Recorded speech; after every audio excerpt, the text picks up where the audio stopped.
suggests that DCLs collected from development will help to pay for, and it talks about what DCLs help to pay for. I'm wondering if staff could specifically share if there's any ratio as to what the DCLs will pay for here on site, if it will be going towards childcare, or will those just be going into any of the possible projects or amenities that we see DCLs used for, as in the paragraph. Hi there, teen fan, senior rezoning planner. Thanks for that question, Councillor. The DCL is set by the Vancouver Charter in terms of what it can go to, and childcare is one of those pieces. And I think, as is typical in terms of our process, DCLs get compiled into a pool when it's collected through rezonings or otherwise, other developments. And then we allocate that according to our capital planning process, which is a 4-year capital planning process, in which we bring together DCLs, CACs, and other contributions, and we set that at that time. So currently we don't have an understanding of how that is going to be allocated, but it is set according to the charter. Of course. Just to follow up to that, would you then determine it based on what the highest need is, if it's for, as it says on the list, social or nonprofit housing or child care facilities, depending on the needs, that's what staff would allocate it to or suggest to be allocated to. Is that correct? I think that is a large part of it, for sure. It's a pretty rigorous staff process in terms of leading up to that capital planning process. And so we determine it a lot based on need, and also based on what the public benefit strategy in the Cambie corridor sets out. Okay, thanks. And then just one more question. Sorry to put you on the spot about this, not asking for you to articulate the entire DCL policy, but because we are in a quasi-judicial body, we sit as a quasi-judicial body for public hearing. Would it be fair to ask the question or say that even though there's not a specific project that these DCLs right now are being allocated for in the report, are being earmarked for, we should consider that would be a contribution towards one, if not more, of the many listed options as the DCLs are laid out in the policy as per the Vancouver Charter, as you've noted. Yes, Councillor. Is it fair to say? Okay, that's absolutely fair. Thank you. Thank you very much. That's all of my questions, Chair. Thanks, Councillor DiGenova. Councillor Dominato's questions. Thanks, Chair. Can I ask questions of the applicant at this time? Absolutely. Great. I'm just wondering if the applicant could expand on the planning specifically for the report references the possibility of smaller scale townhouse buildings on one of the buildings, but then I think with respect to others, there's some challenge around the depth of the lot. So if they could just expand on what we might see in terms of ground-oriented components of this development.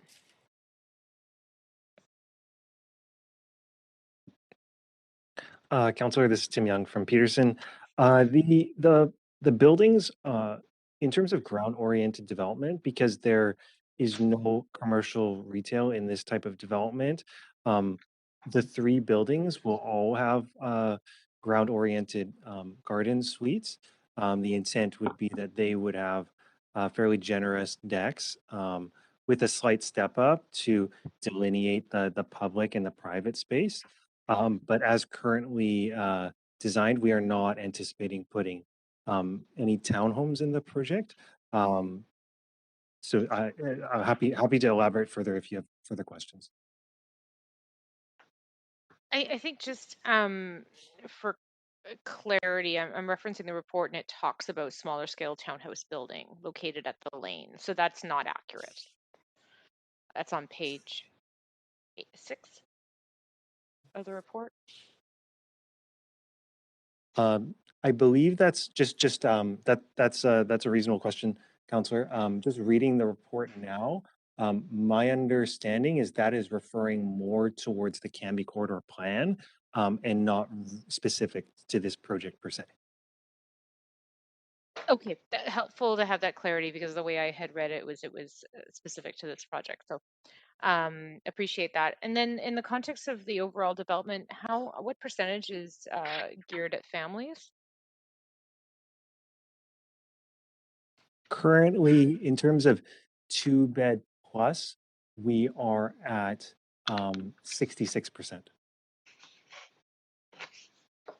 of the units. Great, thank you. What's your questions, Councillor Dominato? Yes, thank you, Chair. Great, great. Okay, wonderful. Thanks very much for answering those questions. We can now move on to hearing from speakers. Any speakers who wish to speak to council on this item, please call toll-free 1-833-353-8610, followed by the participant code 73311# before the close of the speakers list. Phone number will be tweeted out and made available on the live stream. Any speakers in the council chamber, if there are any, could come forward to the podium. Clerk just verifying, are there any speakers in the council chambers? There are no speakers in the chamber, Chair Are there Carr, speakers on the line? but there is one speaker on the line. Okay. And do you have their name, or shall I just call out that name, or ask them to state their name? Tracy Moore. Oh, great. Okay. Tracy Moore, if you're on the line, go ahead, just state your name, and you have up to 5 minutes to address council. Good evening, Madam Chair. Can you hear me fine? Perfectly. Go ahead. So good evening, Madam Chair and council members. It's Tracy Moyer. I'm the chair of Oak Ridge Langara Area Residents. Thank you for the opportunity to speak with you this evening. I recognize this is a very long week for you, so on this particular application, my comments will be brief. This is a really unusual situation because the new street that will be punched through this site at 35th Avenue. OLAR speaks in support of this application and specifically how the city has handled the fact that there is the southmost lot, which in the hands of a developer is basically worthless. We would be screaming with our loudest voices if this family owning the southmost lot would not get fair value for their property to be part of this assembly. But the Canby Corridor Plan does recognize the financial challenge here, allows the developer to build 2 extra stories on one of the buildings to allow compensation for that southmost lot landowner. And therefore, we can support the treatment of the new street and also that particular family in the overall application. As you know, OLAR is generally very concerned about excessive heights over and above what the Canby Corridor Plan calls for, but in this particular situation, this was anticipated. This has been followed as the plan suggests, and therefore we're pleased to support this. We are a little bit relieved that an 8-story rental is not going in instead of a 6-story strata, because that would be the most dominant building, whether you look at Canby or Ash Avenue. So we're relieved it's 6 stories. And that's my comments. So thank you for the opportunity tonight. Great, thank you very much. And you do have questions. If you just want to stay on the line to answer them. Councillor DiGenova, 2 questions, up to 5. Thanks very much for sharing your opinion on this project. I'm wondering if you see any benefits in the development cost levies that the applicant would be contributing through this project. Any benefits, like specific to that area? Well, yes, there would be benefits, and I'd outlined them in an earlier question. I'm not sure if you were on the line at that time, but those could go to things such as childcare, parks, other facilities, nonprofits, social housing, an array of different options within DCLs, and they would be decided at a later date. But do you see value in having that in your community? There is not just value, but an absolute requirement to have fees going into the city to pay for what's required because of the densification. Of course. I was just wondering if that was something that you were also in support of, as you'd spoken in support of the strata. Just was wondering if you had any specific thoughts on that. If not, you don't need to share that. You're not obligated to answer my question. There's always a trade-off, right? Density costs money. And every application will come forward as a requirement of rezoning, whether it's CAC in kind or cash. So my understanding, that's an absolute requirement. So I guess I'm not quite understanding the question. I was just, I'm so sorry. I was wondering if there were any specific amenities that you were looking forward to in your neighborhood, although we wouldn't be specific with those because the DCL policy is what it is. It does outline what it can be used for. Is there anything specific that you can share with us, because you're talking about your community and the context of this application in your community, as to what benefits that you would welcome for your community? We have not, as a group, looked at that fine detail to give direction or suggestions on how the fees should be applied for this particular application. Okay. Thank you very much for sharing. And I'm sorry if my questions were confusing. I was trying to be broad and not too specific on that, because that policy, again, doesn't specify where exactly that those funds will go at this time. Okay, thank you, Councillor DiGenova. You do still have more questions, Tracy. Councillor Weeb, over to you. Yeah, Tracy, I really appreciate your point of view on that there was a plan in place and that everyone on this block was treated fairly, and the property owner that is now going to have a street where their house is was compensated by the extra height on the buildings. Because we're right in the middle of a Vancouver plan process where we're looking to do this, where we can create communities and that the people know what is happening to the community and everyone is treated fairly. So I just want to, I guess, verify from you that you feel that because this is following a plan that the community understood and everyone's treated fairly, you're supportive of this project. OLAR's position is what is in a plan is generally supported. We will look at the minutia on some occasions, an application that coming before you and a couple more items. Although it follows the plan, will be in opposition to that. But in general, on behalf of Oak Ridge area residents, the bulk of the time, if a plan has been approved and the building will meet the plan very closely, we're not looking at wiggle room here, because we've seen a lot of that in the past, but without any kind of wiggle room, we will generally come out in support of that application. Okay, really appreciate that comment. Thank you very much. Great. And that is it for your questions, but really appreciate you calling in and the work you've done for OLAR and representing their voice here. Thank you. So council, or certainly clerk, is there anyone else on the line right now to speak? There are no other speakers on the line. Okay, then I will proceed with calling for more speakers. The first call, if there are any speakers for this item who wish to speak to council, please call toll free 1-833-353-8610, followed by participant code 77311 pound before the close of the speakers list. The phone number will be tweeted out and made available on the live stream. Any speakers in the council chamber can come forward. Are there any speakers in the chambers or on the line, clerk?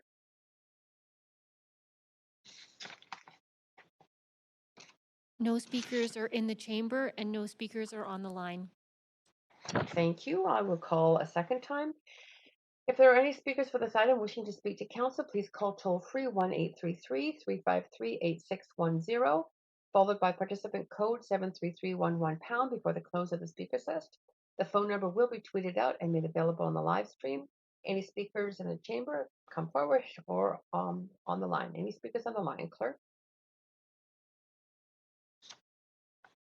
Chair Carr, there are no speakers on the line and no speakers in the chamber.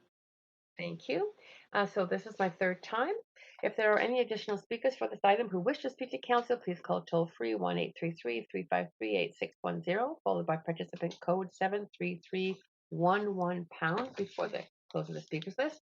The phone number will be tweeted out and made available on the live stream. Any speakers in the council chamber, can come forward to the podium. Well, not quite yet. That was my third time. So I am going to give a 5-minute recess to see if anyone else calls or comes forward. And so see you in 5 minutes, Council.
We have quorum that I can.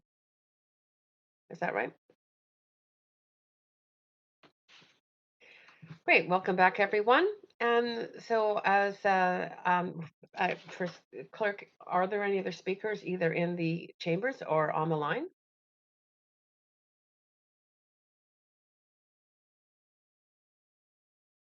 No, no speakers on the line and no speakers in the chamber. Great. Thank you. So as few or no public comments have been received on this item after 5 p.m. today, I suggest we now close the receipt of public comments and move on to hearing closing comments, asking further questions of staff, and to make a decision. Does the applicant have any closing comments?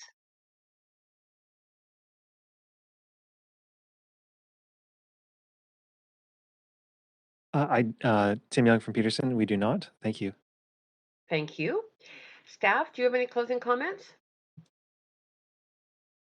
Staff have no closing comments. Thank you. Great. Council, do you have any questions of staff? Councillor DiGenova, go ahead. No, maybe I jumped the gun. I was prepared to move a motion with the Great. recommendations in a motion. That is exactly the next question I would have asked. So thank you for moving. And do we have a seconder? Second, Councillor Dominato. Boyle. Okay, that was popular. Any debate? Councillor DiGenova, you want to speak to it? I cannot take myself off the queue. I've tried. Thank you. Janelle, I can't advance you off. The clerk must have done it. You were stuck for me too. We are. Councillor Swanson, go ahead to the issue.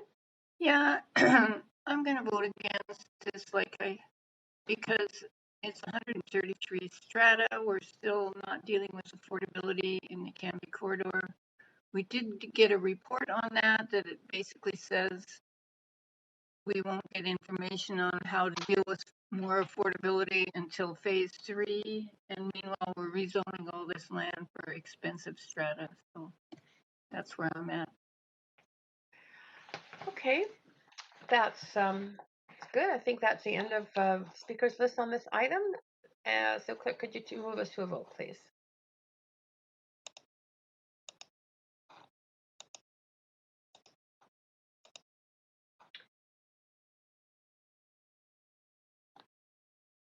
Councillor Boyle, you haven't yet voted?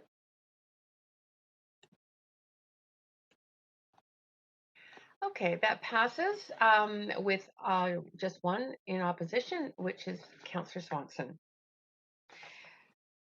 Thank you very much, staff and applicant. So we are now moving on to item 3, rezoning 8460 Ash Street and 8495 Canby Street.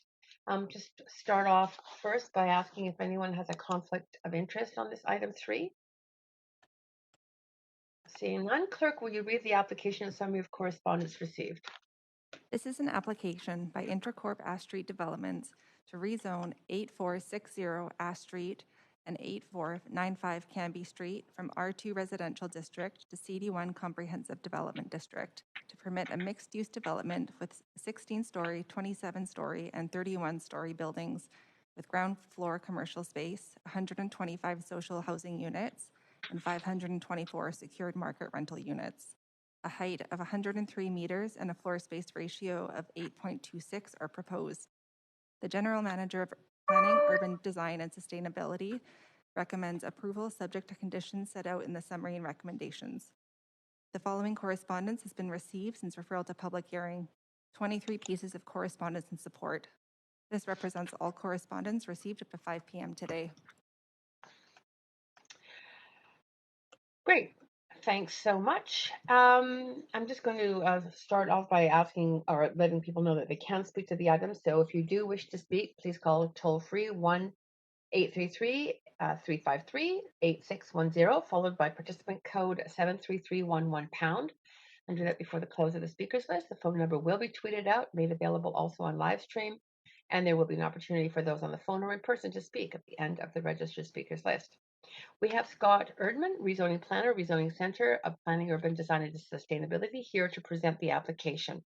Scott? Good evening, Mayor and Council.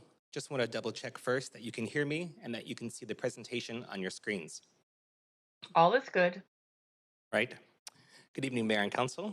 My name is Scott Erdman, and I am the rezoning planner for this rezoning application on Ash and Cambie Street.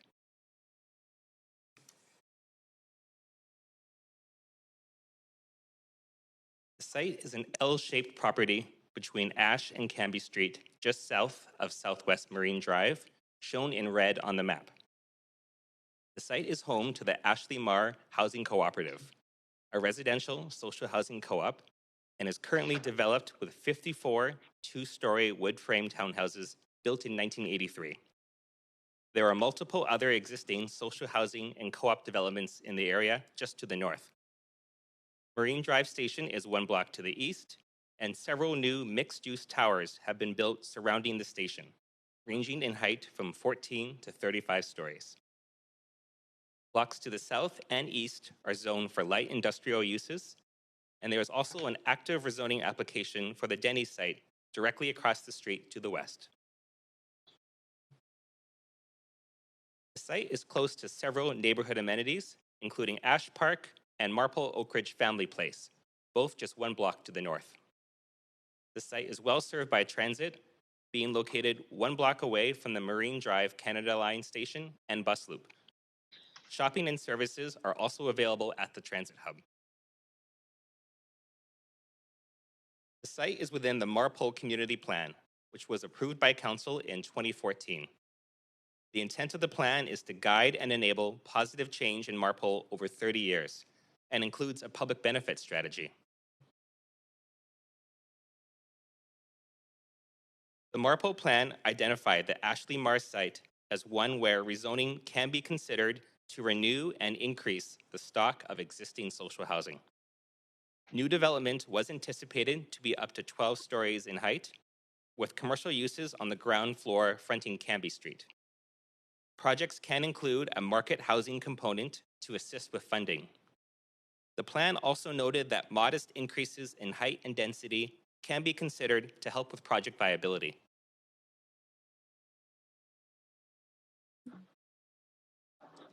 In July of 2019, the proponents of Ashley Marr Co-op submitted a rezoning application to develop the site. Oops. Sorry, wrong screen. Jumped. I'm going to start that screen again. In July of 2019, the proponents of Ashley Marr Co-op submitted a rezoning application to redevelop the site with renewed and expanded co-op housing, in addition to rental housing that exceeded the height anticipated by the Marpole plan.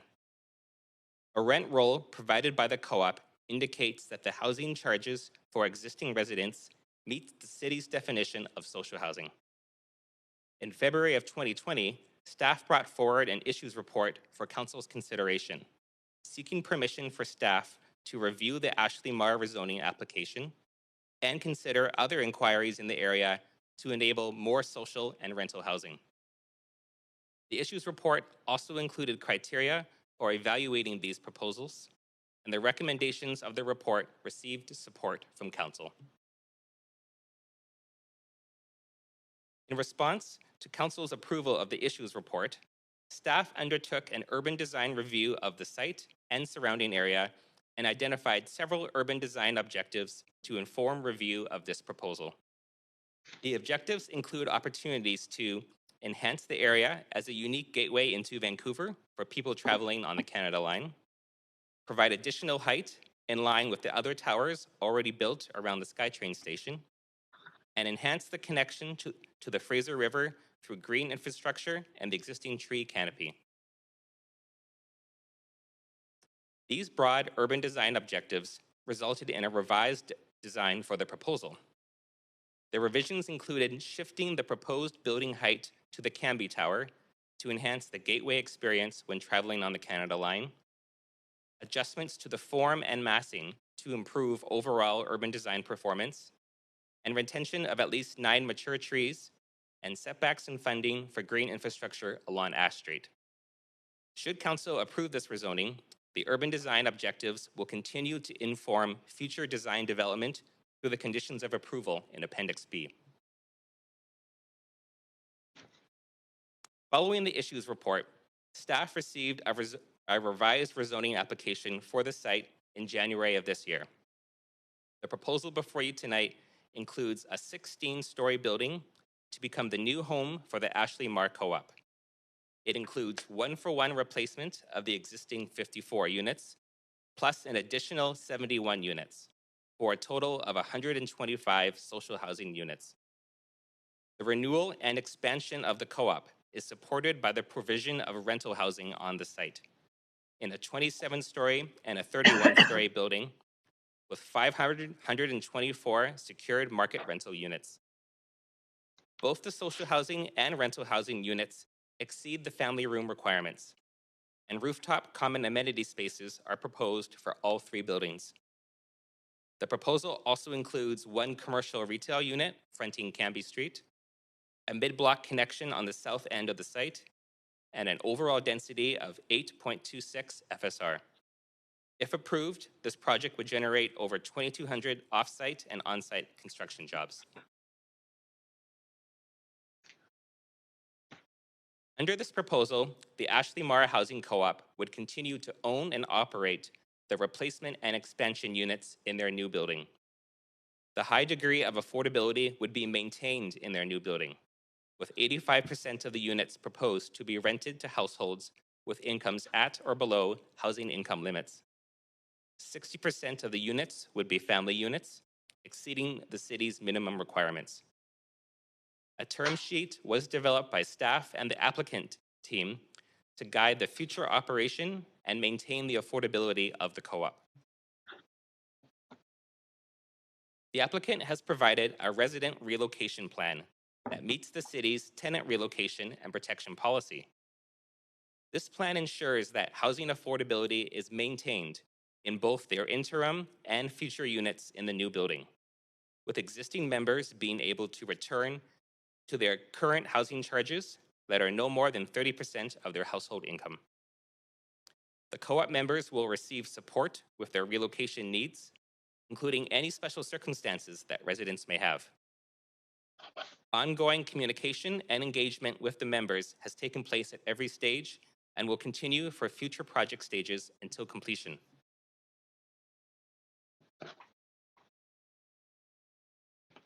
For the market rental units, this table shows the proposed average starting rents under the DCL waiver and the average household income served in the blue column, in addition to average rent in newer West Side buildings in the green column. It also shows the costs associated with home ownership, including monthly costs and how much would be needed for a minimum 10% down payment. The market rental units provide a more affordable housing alternative to home ownership for more than half of Vancouver's population. 2 applicant-led open houses were held as in-person events prior to COVID-19. This was followed by a city-led virtual open house earlier this year. Staff have received a total of 32 responses to this application. Feedback included support for the proposed height, massing, density, and building design, in addition to support for the provision of rental housing and increased social housing stock.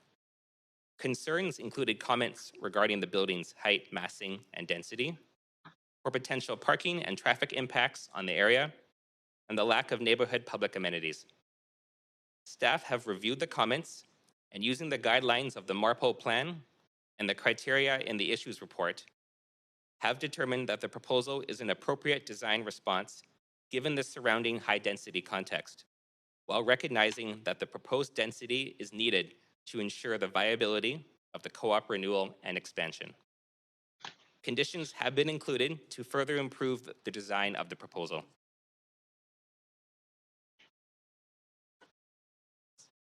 The public benefits generated by this project include a substantial amount of affordable housing in the form of a renewed and expanded Ashley Marr Housing Co-op with 125 social housing units and 524 new secured market rental units in close proximity to transit, amenities, shopping, and services.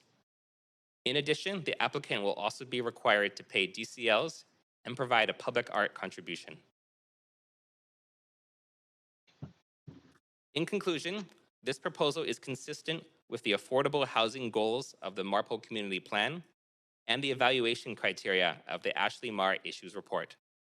This application, if approved, would deliver a renewed and expanded home for the Ashley Marr Housing Co-op with 125 social housing units, in addition to 524 secured market rental units. Staff recommend the application be approved, subject to conditions outlined in Appendix B. Thank you, Mayor and Council. Staff and the applicant team are available for any questions you may have. Great, thank you very much. And before we turn to questions, is the applicant team here to speak to the application?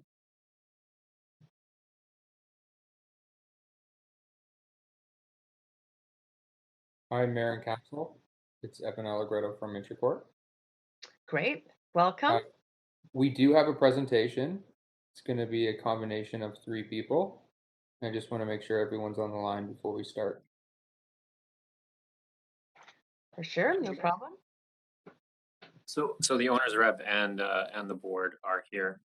We just wanted to make sure that the presentation, if staff has a presentation, or if you'd like us to share the screen with the presentation. Oh, there it is. Perfect. I'm seeing it. So. Thank you, the council, for allowing Ashley Marr to present our development for your consideration. My name is Aziz Ibrahim. I'm one of the board members of Ashley Marr Co-op. I have been involved with our project for the last 7 years. I also have Jaran Mirani from Colliers, who is Ashley Marr's owner's representative, and Evan from Intercorp to support me today. Next slide. Ashley Marr Co-op began housing families in 1983. We have 54 townhouse units. Our main focus has been to offer housing stability to families and individuals of all ages. Our community is very diverse. We come from many different cultural and socio-economic backgrounds. We have members from all over the world, mainly families and seniors. Our co-op has been operating successfully for the last 38 years, fulfilling our obligations to the members and the stakeholders, and now own our land is mortgage-free. Next slide. Existing townhouses have outlived their practical usefulness and no longer meet the needs of our current members. 2-level structures with stairs are posing a problem for our increasing senior population. We have a number of seniors who are sleeping in the living room because of difficulty going up and down the stairs. In addition, existing units no longer serve the growing needs of many families who are underhoused, including mine. I have 3 young boys in 1 room, 6 people.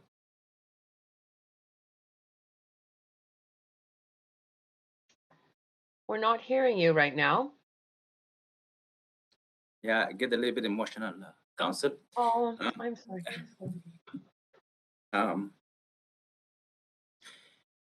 Okay, just take a deep breath. It's all right. We're patient. I have 3 young boys in 1 room, 6 people living in, line up every morning for a washroom, to get ready for school and work. So this project is very important to our current members and the future members. So thank you for your support. Now I'm passing to Jaran Mirani from Colliers, who is owner's representative. Great, thank you. Next slide, please. Thank you, Aziz. As you mentioned, so our team has been involved with the project for the last 5 years as owner's representative. The idea for redevelopment started in 2013 as a significant redevelopment around the SkyTrain made it an opportune time to seek out a redevelopment partner. In 2016, Intercorp was the chosen partner after proposals from 12 different developers who responded to an RFP. Throughout this process, the Board of Ashley Marr has done its utmost best to maintain 4 core principles that was heard from all members. Number 1, maintain affordable housing charges for all members. Number 2, provide affordable housing to the larger membership or new members. Number 3, that the co-op remain financially sustainable going forward. And number 4, taking the utmost care of members during relocation. Other redevelopment options were explored, but did not deliver on the core principles above. Next slide, please.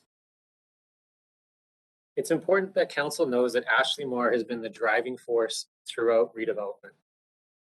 Elected Board of Directors have held meetings weekly and bi-weekly with Intercorp over the last 6 years to ensure that these core redevelopment values are maintained.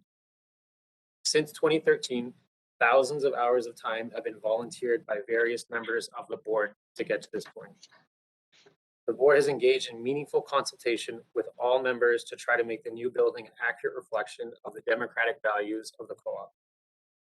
Members have provided input and voted on interior design, landscape, building facade, unit layouts, unit sizing, and amenity spaces. Input was solicited through various in-person workshops with members and consultants, along with virtual forums throughout COVID. Members also overwhelmingly voted in favor of working with Intercorp and the mortgage that was required for redevelopment. Next slide, please. Getting to this point, I believe it's important to highlight some of the big successes of this project that will be enjoyed by the overall membership as well as new members in the building. Units for families and seniors have been intentionally designed for their needs. Members' direct input on the design of their units is a unique quality for affordable or social housing projects. The Ashley Marr building will also have a variety of indoor and outdoor amenity spaces for both younger and older members of the co-op.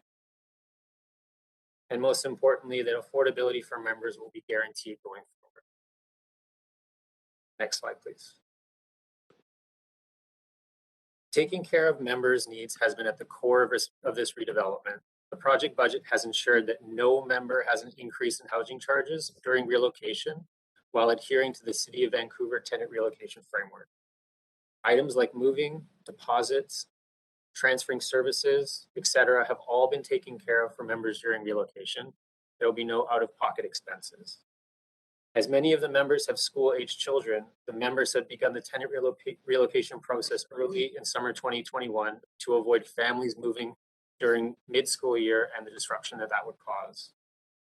To date, Somerville, the tenant relocation consultant, has successfully located 50 out of 54 members to suitable alternative accommodations. In summary, I just want to say how meaningful it's been able to represent Ashley Marr in such a unique project that is truly a reflection of the overall membership. Our team has worked on a number of social housing projects in this city, and the Ashley Marr redevelopment has been by far the most deliberative in the consultation with its members.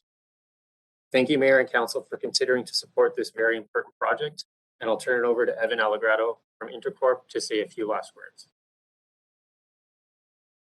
Next slide. Thank you. Thank you, Aziz and Drad. Just wanted a couple quick points. Is this project's being led by Ashley Marr, and we're so pleased to be the development and construction manager. Without Ashley Marr's board, the members, this project wouldn't have gone anywhere. As Aziz said, it's been 7 years. Without the vision and dedication of the co-op, we're not here today. Intercorp has been has a 40-year history developing communities, and we've developed over 25,000 homes. This is the first project where we actually help people where we saw the impacts every day. It makes me proud.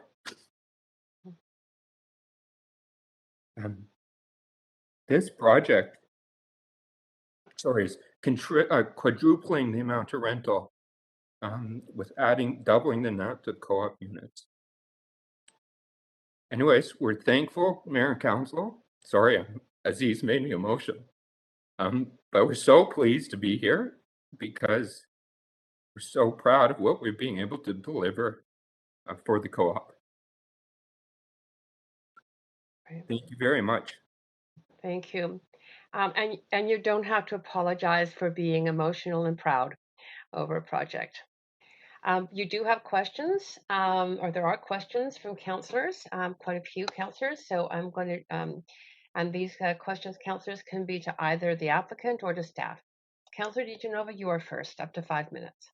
Thank you so much. And it's hard to frame my questions in a way that really follow or encompass, the depth of not only emotion but of a powerful what you've shared personally with us is. I just want to say that.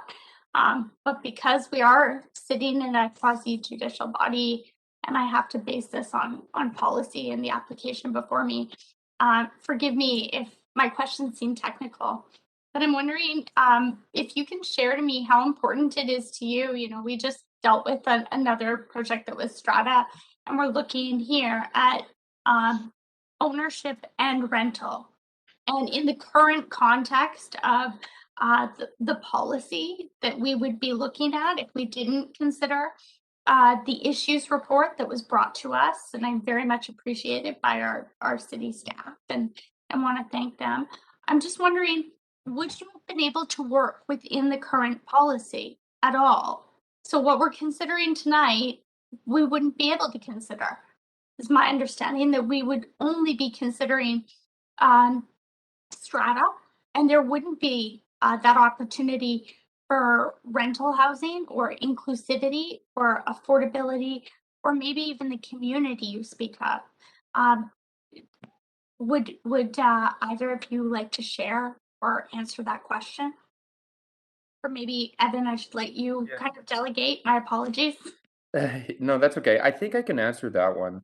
I mean, the original Marpole plan was 12 stories here, but there was a key, the key concept in the Marpole plan was to explore opportunities to expand the social housing opportunities. And I mean, we really expanded it, but staff supported, our proposal, and then that's what brought the issues report. So while technically the policy that wasn't there, but the issues report has resulted in policy that facilitated this new form of development. And then I think, like I heard from Scott before, is there's an active rezoning at the Denny site that is now responding to the Ashley Mar policy issues report. So it's significantly going to add the amount of non-market and rental housing in this transit node. Does that answer your question?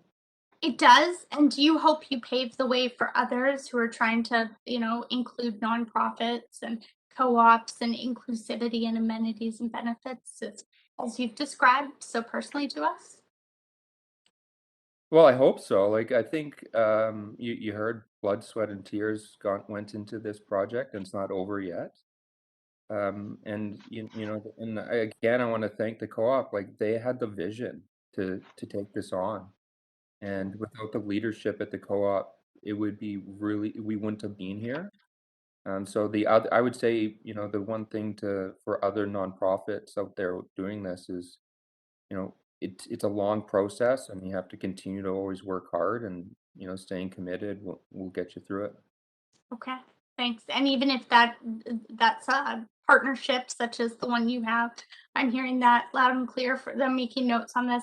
I did want to ask if it's all right. Maybe it's more of a technical question, so I'll defer to the three of you as to who should answer it. But did you consider BC Housing's Housing Hub and their affordable homeownership program? I know we have one at the City of Vancouver. It went through many iterations, but unfortunately is still sort of awaiting a charter change. But maybe the Housing Hub created something even better than that. I'm just wondering, in looking at affordable ownership, did that model work with your pro forma or with what you were considering in looking at sort of BC Housing offering a second mortgage as a way of I suppose including people in ownership?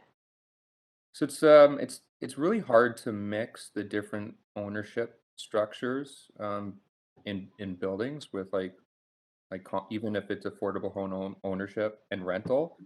It's just, the groups that own these buildings in the future, it's really hard to, you know, generate the capital from the private market to do that. So we've explored that. We've explored the BC Housing Hub construction financing for rental, and we've explored the CMHC RCFI financing as well.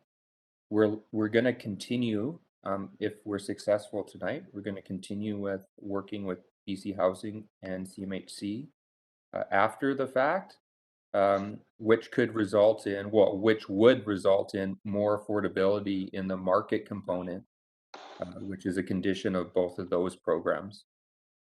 And that is Thank it you. for That's my Councillor time. Trent. So I'm glad I didn't need to move a second round because you answered my other questions. Thank you. Councillor Dominato, over to you. Thanks, Chair, and thanks for the presentations on this. I had a couple of follow-up questions. A couple of questions geared at Ashley Marr Co-op, and I'm curious. Two questions. One, about the relocation. It sounds like all of the members will be relocated, and will they be in Vancouver? And then two, do you anticipate that most of the members will come back after the redevelopment? It sounds like there was a lot of support for this in the beginning, anyways, to go down this path. So I'm just curious if you anticipate that most members will want to come back. Yes, most of all our members are located in Vancouver. Yes, most of them are, I guess, they remain a member of Ashley Marr Co-op during the relocation, and they are coming back as far as we know. Thank you. Councillor Dominato, are you there? Thanks, Chair, and thank you for that. I appreciate that.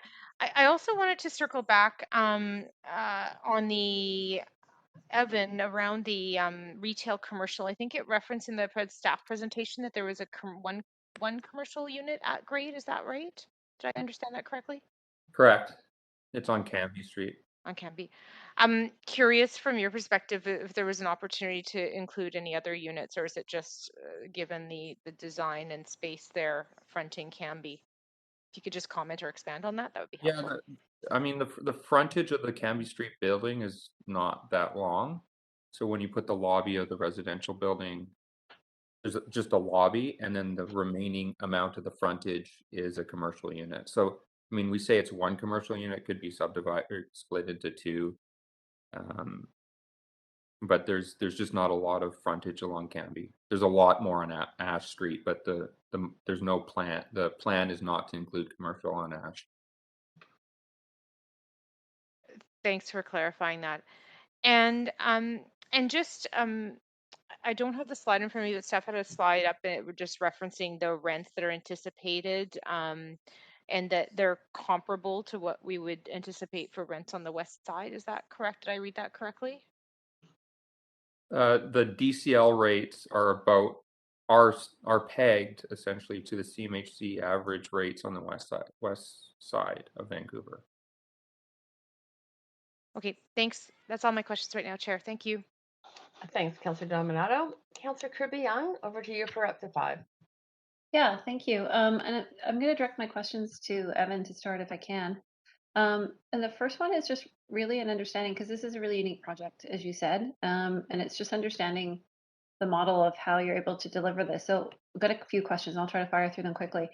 In terms of when you stated maintaining affordability for members and continuing to provide a need-based subsidy, Ashley Marr owned the land originally, and they will own their co-op in full. So it's entirely their ability to set and pull in their own housing charges. Is that right? Correct. The model, we've created a model for them, so I think it's 80%. The model is derived at 85% of the Hills rates, and then there's a subsidy pool on that. The co-op is putting a mortgage on their property, and the cash flow easily covers the mortgage, especially if we get CMHC financing and funds the subsidy. But Aziz is not Aziz, Gerard from Colliers can speak to that a little bit better. Well, maybe before I don't want to necessarily delve down quite that far. I just want to go back a bit to the sort of the higher level. So does Ashley Mar retain, and you can tell me which questions you're able to answer, but does Ashley Mar retain complete ownership of the property, or including the rental buildings, or is that parceled off? Oh, so yeah, there's their property is subdivided. They're retaining ownership of their building and the land that they're on. So it's a new parcel. The two other lots would be owned by an institution, like a pension fund that is going to own and maintain it in the future. Okay. And then Intercore acts as the developer? Yeah, we're the developer. Not to get into it, but we've essentially to fund this is we're only a small chunk. So, our development returns we only make a really small return on the projects. That's how we're making it work. Okay, yeah, no, I appreciate you sharing that because it's helpful context to sort of understand how you're able to pull off that amount of rental and co-op housing on the site. So I appreciate that. My next question, it might be for you, but Aziz spoke to quite impactfully around what I would describe it sounded like being underhoused in terms of space for families. So can you speak to sort of size of the units, or are families being given the option to move into units with more bedrooms, or how will that work in terms of what people were in before in terms of space and relative size for their family versus what they'll be in the new co-op building? Yeah, so thanks for reminding me. I had that in my notes, but I lost track. Over 60% of the units are family-sized homes. We have 3, 4, and 5 bedroom homes. So and that speaks to the designing the units for the members. So we've got homes for all the members, so that Aziz's family, and there's other families that need bedrooms, so we've designed to it. So that's another one of the benefits of this project is you're getting large units because of the co-op renewal. That's amazing. It's hard to recall. I think we've had a project that might have had a 4-bedroom in it or 3. I haven't seen any discounts that have had up to 5 bedrooms in it, and not that many in one building. I'm not aware of any. Are you, in terms of a co-op? I don't think I've ever seen it done. So this is pretty significant.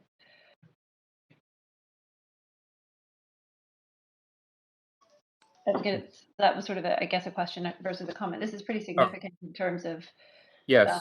It's a little bit of a first. Is that a fair comment? I think so. Especially for a privately funded project, where right now there's other than the DCL waiver, there's no government grants. Okay. Is there anything else other than the family sizing that you didn't comment that we should know about the project?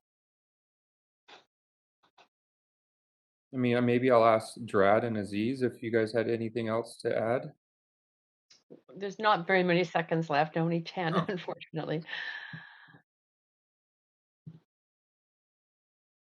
I think just from Ashley Mar's perspective, similar to the family units, a lot of the accessibility provisions for a lot of the older members have been directly considered, and so we are really, really, really intentional with soliciting information from all the members about what they need for their future homes. So it is a first. It's pretty amazing.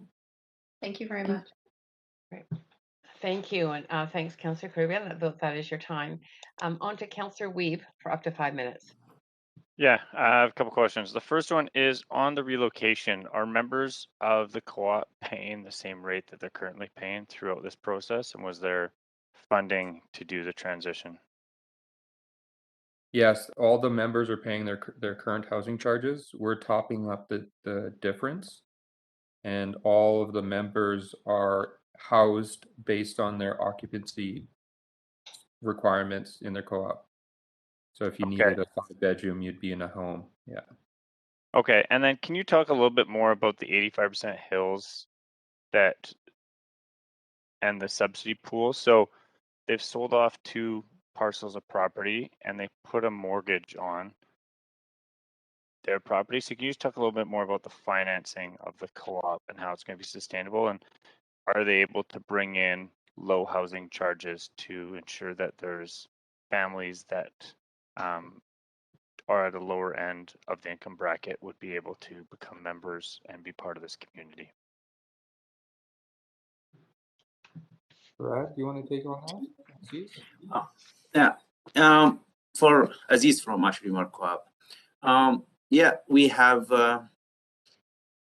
we factored in 20% of household at subsidy, which is below 30%, and the other new members will be paid about 85% of the hills. That's how we factor in on our financial viability during assessment.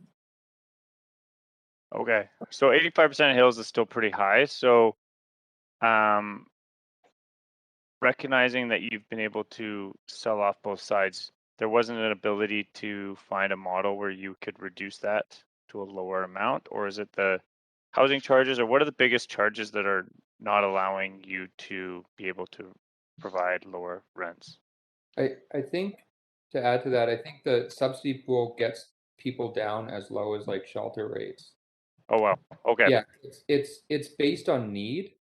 So I mean, so that's we also have the like the co-op also is allowed to have some members have a higher rent than Hills, a small percentage, so that they can fund additional money to the subsidy pool, so that people need it will get it. So every year they do a and it's income test the subsidy pool as well.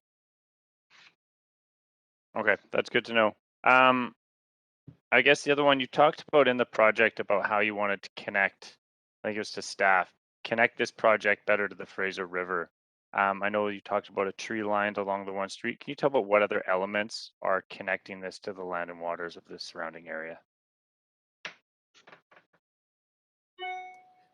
Thank you, Mayor and Council. I'm going to defer that question to my colleague, Derek Robinson from Urban Design.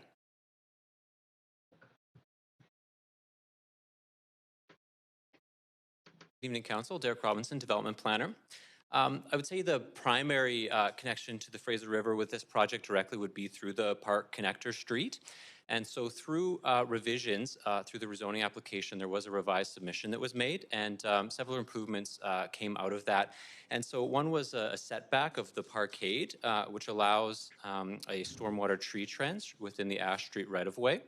And in addition, there will be a wider sidewalk. There'll be a pedestrian signal at Ash and Marine, some cycle infrastructure, and through the development permit process, should council approve this rezoning, further work with engineering in terms of pollinator and bird-friendly plantings, new street trees, and those types of designs. So primarily it's about stormwater retention and cycle infrastructure with those north-south connections, south of Marine down to the river. Again, this being viewed as one project, in a larger context through a review of the area. Perfect. Thanks for that. Appreciate that. Thank you. That's all my questions. Great. Thank you, Councillor Weeb. And finally, Councillor Swanson, up to 5. Yeah, I have one comment for the applicant and one for staff.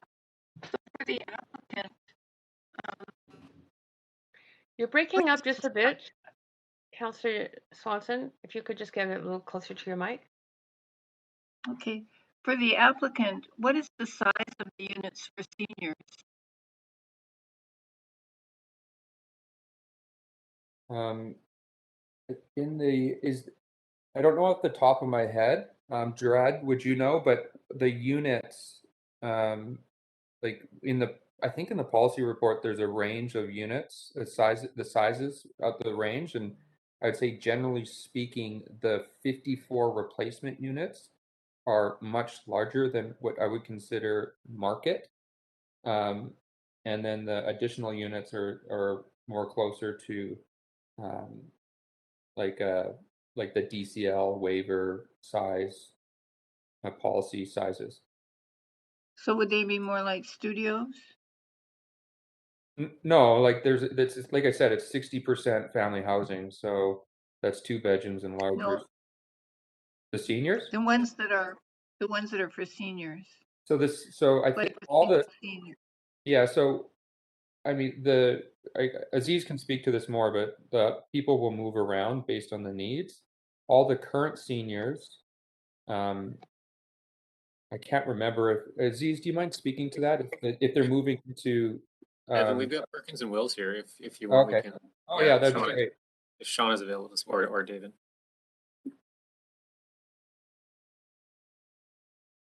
Generally, the one bedrooms throughout the co-op are the same size as and the two bedrooms are the same size throughout the co-op. So if a senior or an elderly person is in the one bedroom, then that room size is up to 550 feet. Do you have studios in the co-op? There are some studios in the co-op. There's 6. About 5% of the units are studio. Okay. The other thing I wanted to ask staff is, do you think that this could be a good model for other co-ops to try and follow?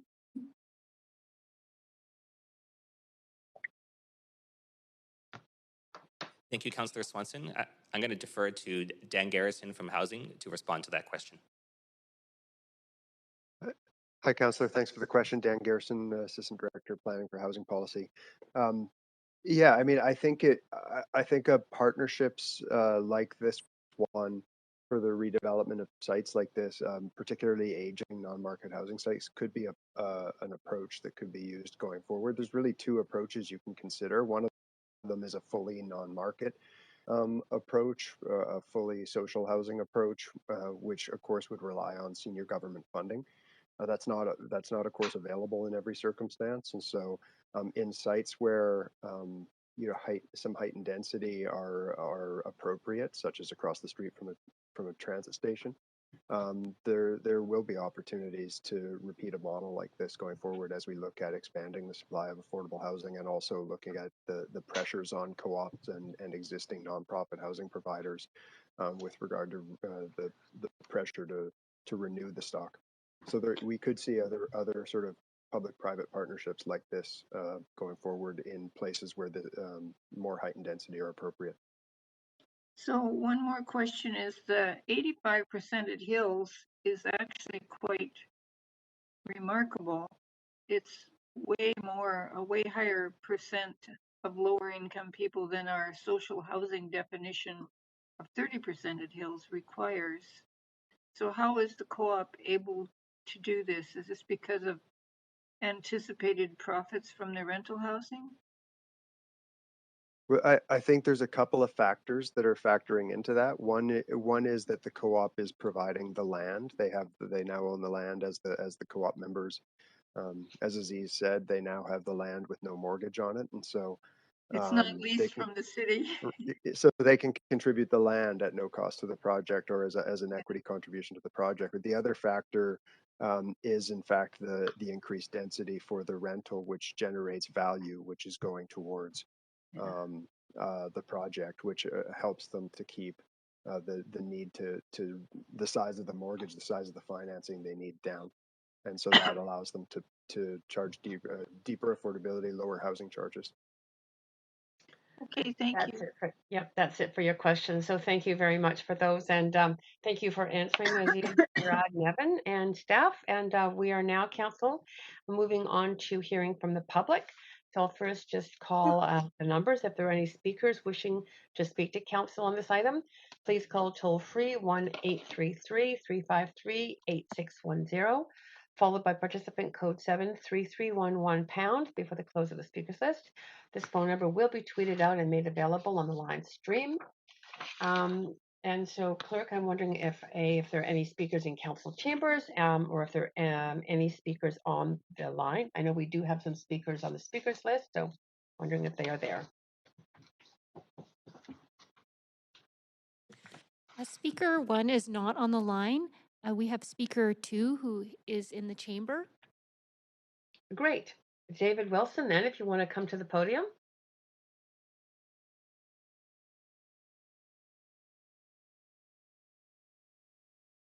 Oh, yeah. Thanks. My name is David Wilson. I've been a member of the Ashley Mar Co-op for about 12 years and have lived in Vancouver for 24 years. I'm speaking on behalf of myself and two other co-op members, Derek Fang and Jelena Zhang.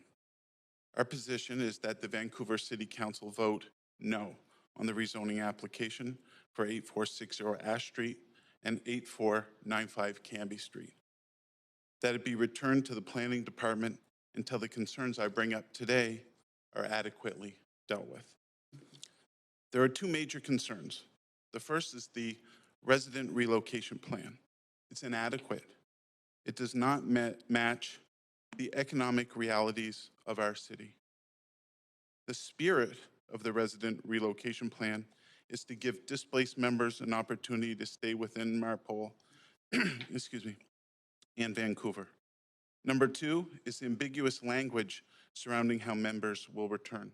We need a more thoughtful, well-worded agreement that guarantees units of similar size and square footage and bedrooms as metrics. Let me paint a picture. I live in a 2-bedroom townhouse with a 100 square foot ground level deck. The Canada line at Marine Great Gateway is 1 block away. My home is within walking distance to a complex complete with core services and amenities, including a community scale healthcare, a fitness club, a movie theater, essential retail like grocery shops and pharmacies, and a park. It takes me 18 minutes to get to my work at Service Canada at 10th and Main. My housing charge, which is not subsidized, is $864 a month. The offer I've been provided to relocate is an additional $1,436. That means I'm looking for a comparable 2-bedroom unit in the city of Vancouver for $2,300. Is that what it costs to rent a comparable 2-bedroom townhouse unit in our city? According to the October 2021 National Rent Report by rentals.ca, the current market rate for an average 2-bedroom unit in Vancouver is $2,932. Zumper.com estimates the average 2-bedroom unit to be $3,050. The current range for 2-bedroom townhouse rentals on the west side of Vancouver of similar size and location to the unit I currently occupy is in the $3,000 to $3,500 range. So how is $2,300 arrived at? This amount appears to be based on research with regard to the rental market in 2018-19 and was initially offered in September 2020. It is now November 2021. The world has changed. Let's recognize the sacrifice of our co-op members that they're making in moving their households. Let's minimize the disruption of their stable home lives and see that they have the opportunity to have high quality options during the interim relocation in their community. Many of my fellow members have found places within the budget offered. In Jelena's case, she moved to Langara Gardens. It's 1 kilometer from Canada Line, and driving is now her mode of travel. She's also discovered extra unexpected costs, such as laundry. The laundry at our co-op was 50 cents for a wash and a dry. Her laundry there now is $2.25. Also, parking is $60 a month. At our co-op, it was included. Add that together and it's an extra $1,800 a year, $150 a month, not to mention gas and the environmental footprint. Other members I know have moved to the Vancouver-Burnaby border. It's more affordable. Yes, this means that they've had to leave their constituency of Vancouver. But what are their options? There's another reason I'm asking you to send this back to planning. Members are not in a position to negotiate. Our units are in disrepair because meaningful maintenance was halted 10 years ago by our co-op in an effort to keep rents reasonable. The result now is crushing pressure on the members and the board to accept what is offered. Our members have been told that anyone who currently has a 2-bedroom will receive a 2-bedroom unit in the new building. with 2-bedroom units in the new building ranging from 570 to 1126 square feet, how will it be decided who gets what size unit and in what location? As the architectural drawings are now complete, the selection can begin before the relocation so people can plan accordingly. However, this has not been done. Why? To be frank, beyond spirited discussions, there has been some unpleasantness at Ashley Mar. Those like me who have spoken out about tenant resident relocation and a lack of clarity around how units will be assigned have experienced pressure and intimidation. Some members have even had their membership threatened. In Appendix E of the referral report, it states that units with less than a maximum of 6 units and 2 bedrooms may be occupied by households with 1 individual. There are many more households that have, I think there's about 15 units that have 1 or a couple that need those. This conflicts with agreements the co-op has had members sign stating that they would get the same number of bedrooms they currently have. So in conclusion, please vote no for now. It's a wonderful project, but without a solid resident relocation plan, it's not viable. In conclusion, please vote no and send this back to the planning department until the concerns of Jelena, Derek, and I have brought up are adequately dealt with. Thank you. Right. Thank you. Thank you. And just before I turn to questions from you, Councillor Kirby-Young, I just wanted to verify that I had been informed, but not on public record, that there were 2 other members on the line that David Wilson was also speaking for. So we had up to 8 minutes. Is that correct, Clerk? Yes, that is correct. Great. Okay. Just wanted to make sure that all of council knew that there was extra time given for that reason. Councillor Kirby-Young, go ahead with your questions. Yeah, thank you for speaking to council. I just wanted to make sure I really understood and was clear around what you're referring to in terms of the size of units and how that related to in terms of the current size versus commitment in the new building. Can you just review that for me? Me? Or you want Yes, me to please. speak? Oh, okay. Yep, So that's a question for you. the current unit size that I have right now is 705 square feet. The metrics for this project and for moving into the new building have been based on bedrooms. So 2 bedrooms, but a 2-bedroom could be 550 square feet. A 2-bedroom could be 600 square feet. So, okay, so your concern is not that the number of bedrooms remains consistent, but the overall unit would potentially be smaller. yeah, Is that right? yeah, that there's a comparable size in square footage and comparable bedrooms. Okay. Was there any discussion with respects to sometimes that due to the cost of construction for new buildings and that it does oftentimes result in smaller units? Was that part of any discussions that you had or any information that was shared with you?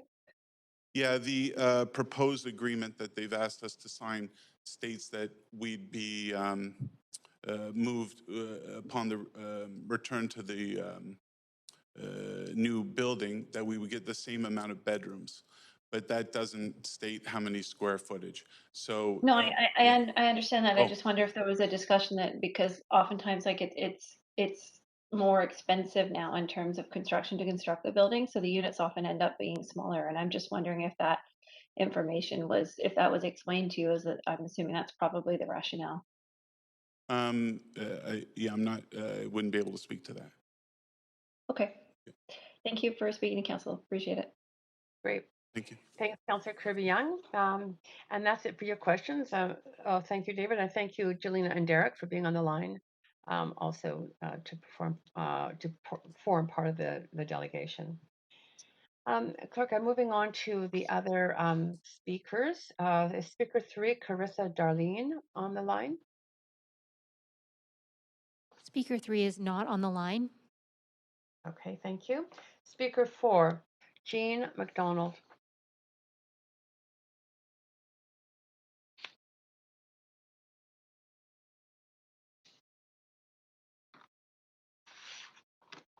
Speaker 4 is on the line. Just one moment. We'll see if there's a technical issue.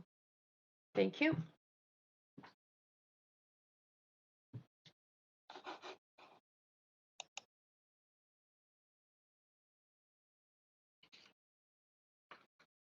Hello?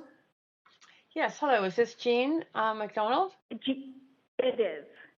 Okay, go ahead. You have up to 5 minutes. Good evening, Madam Chair and Council members. My name is Jeannie MacDonald, and I'm here in support of the Ashley Mar project. I have lived in Ashley Mar Co-op for 9 years and love being a part of this co-op, and as of recently, I've become a board member. I came to live here when I lost my very high-paying income job. I left my apartment in Yellowstown and moved to Ashley Mar Co-op. Had it not been for Ashley Mar, through financial hardship, I'm not sure I wouldn't be homeless.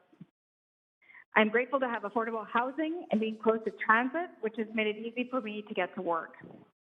The one thing that this co-op has allowed is having pets, which I find crucial to most members' well-being.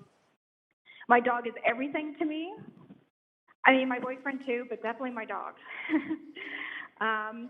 We recently had to relocate, which is probably the most stress-free, easy experience I've had to date.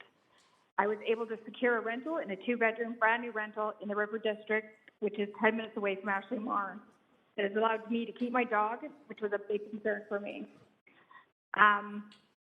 We recently, this co-op is a very diverse group of people of all different backgrounds, from young families to seniors. We have families who have raised children in this co-op, who are now looking for homes as well, as young families, single mothers, fathers, seniors in our community, who are looking for that affordable housing, which this project will help accommodate.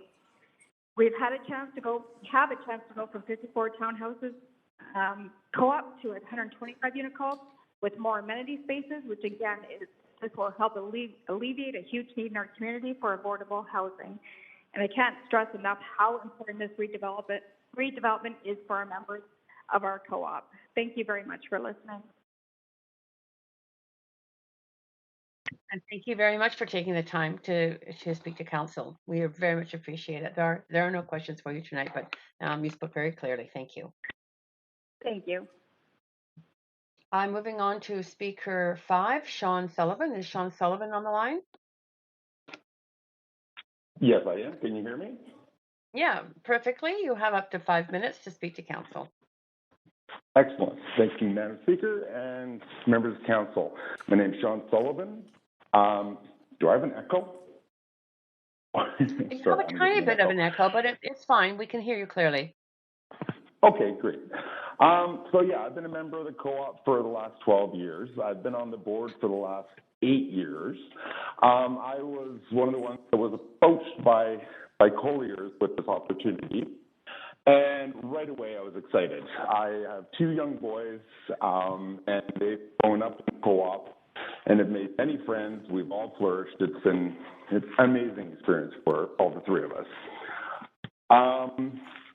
I think one of the things that I was most passionate about is making a green building that I don't think was acknowledged very much. And it's always been a passion of mine to have something green that I could live in, and we spent many workshops doing that. Plus, on top of that, as I think it was mentioned, we spent many hours as a board and many different board members throughout the 7 years putting together this project in collaboration with all the membership. And it's been such a pleasure working with the community to bring people what we need at an affordable price where all our rents will still be in the future affordable. We've had many consultants, some of which we kept, some of which we didn't, that didn't fit with us. Sorry, I'm going through my notes. I didn't actually write a speech. One thing I wanted to mention is that we've had 50 people move out. I'm in a place that I'm very happy with, and that the financial prop-up was absolutely perfect for myself.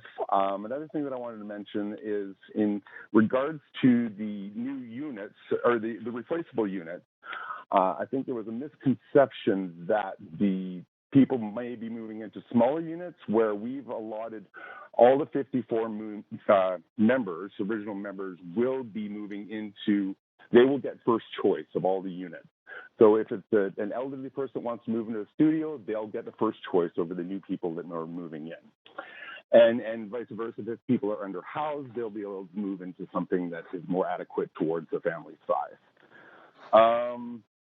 I think I'm emotional on the other side. I totally appreciate my brother Aziz getting emotional in the way he did. I'm excited. I'm really excited to see this thing move forward. I am so passionate about this project. I've put in thousands of hours myself.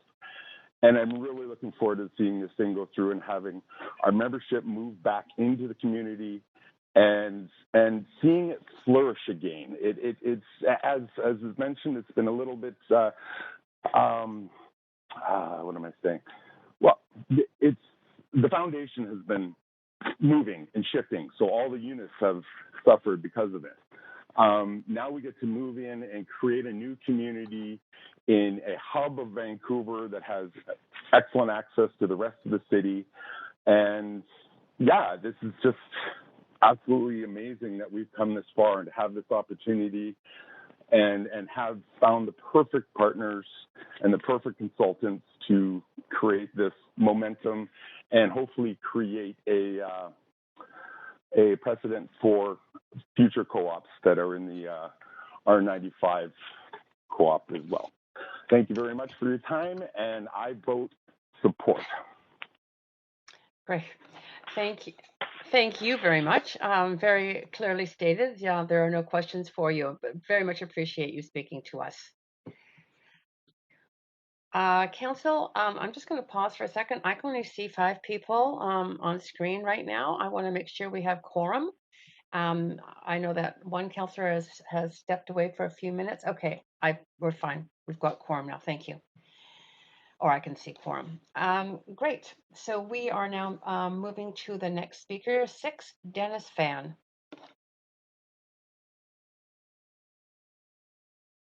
Is Dennis Fan on the line? Yes, I am. Yes, we can hear you clearly. Go ahead. Yeah, up to 5 minutes. Okay, yeah, sure. I know your time is so precious. Okay, I'm Dennis. I have lived in Ashley Mark Co-op with my wife and daughter for over 17 years. I support this redevelopment project, mainly based on 3 reasons. First, it's a co-op complex. Deciding to do this project is a collective decision. Majority of members voted to favor this project. I respect co-op's voting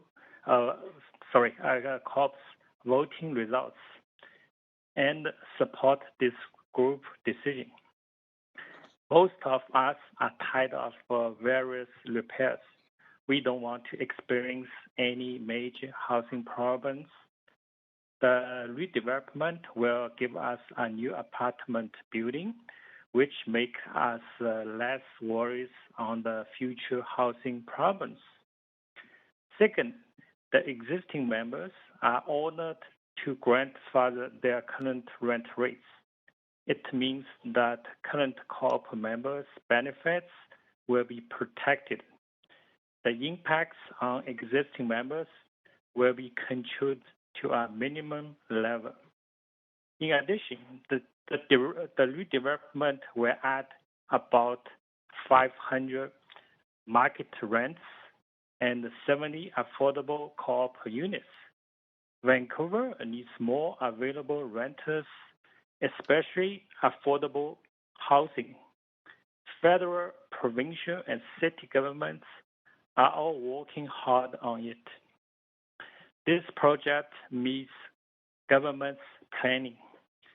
Last but not least, by taking partnership with Inchcorp, Ashley Mark Co-op's relocation and its interim financial support has been assured, which makes this project having a smooth start. That's all for my tonight's speech. Thank you for your listening. Thank you for speaking to us. It was very clearly stated. Very much appreciate that. No questions for you, but again, thank you so much for speaking to us.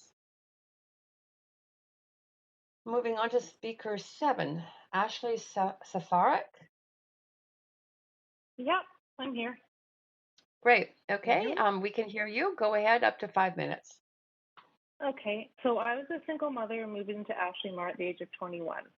My son is now almost 22 years old, and he has grown up in the co-op. Living here allowed me to go back to school, raise my son, and create a successful career for myself. Ashley Mar allowed me and my son to live the last 20 years in communities that made us feel safe and welcome. I'm so excited for this redevelopment so that we can create additional units to allow more people to live in a community that is affordable and inclusive. I've also been on the board since the beginning of this project, almost 7 years. We've all volunteered countless hours to make this project to ensure the best for our current members and also for future members. We are also excited to be creating more affordable housing in the city of Vancouver, and along with that, offering a community to our current members and future members, not just a place to live. While moving can be very stressful and cause a lot of anxiety, especially when you've lived in the same place for 20 years and weren't planning on moving, the relocation process has been great. My son and I are living in a great new place that is exactly where we wanted to be located and is more than what I was expecting. The move itself was made easier by all the support that was offered. I'm just looking forward to moving forward with this and creating a great new place for more people to join. Thank you. Great, and thank you. I don't see any questions to you, but you were very clear with your comments and very much appreciate, I think, by all of council. So we are moving on to speaker 8, Rayuji Kita. Yes. Is Rayuji Kita on the line? Yes, can you hear me? Yes. We can hear you. Go ahead, up to 5 minutes. Wonderful. Yes, so my name is Ryuji Kita. As you can tell, it's not a Canadian name, it's a Japanese name. I am a resident, so I should apologize, I should correct. I am a past resident as I have moved out, but still a current member of Ashley Co-op. First of all, I'd like to thank the council members for giving me the opportunity to speak, and I should state my position on the rezoning of the Ashley Mar Cooperative site is unquestionably in favor of it.